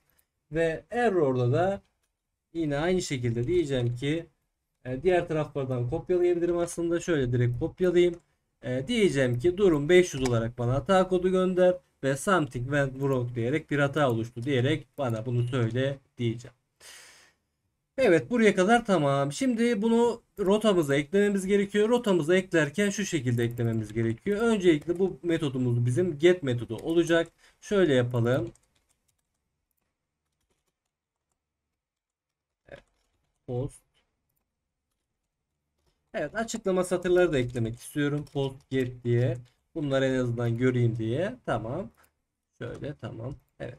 Şimdi öncelikle benim buraya bir isim vermem gerekiyor. Yolumuz tam olarak şu olsun. Bunu düzeltelim. Daha sonra biz bunu bu şekilde kullanmayacağız. Bu sefer buraya ben yine password kütüphanesi ekleyerek burada diyeceğim ki authenticated diyeceğim ve jvt ile başlaması gerektiğini söyleyeceğim token'ımın ve daha sonra session'ın false olduğunu söyleyeceğim. Ve daha sonra user controller nokta find delivery man diyerek bunu buraya eklemiş olacağım. Şimdi artık bunu bir test edelim. Bunun için hemen şuradan tekrar yeniden bir sekme açalım. Bu arkadaşı yine aynı şekilde kopyalayayım ve URL'imizi düzeltelim. Daha sonra burada bir get işlemi yapacağımızı söyledik ve bir send diyerek bir istek atalım. Ama tabii ki önce projemizi çalıştırmamız gerekiyor. Evet, tekrar geliyorum, hemen bir istek atıyorum ve oturum açılamadı diyor. Şimdi ben buraya tekrar geliyorum. Aynı şekilde bir istek atıyorum ve giriş yaptım. Ve giriş yaptığım zaman bana şurada bir tane ne yaptı? Token oluşturdu.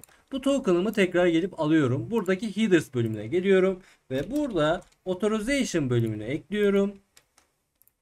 Ve daha sonra bunu buraya tekrar send diyor. Yine görmüş olduğumuz gibi oturum açılamadı.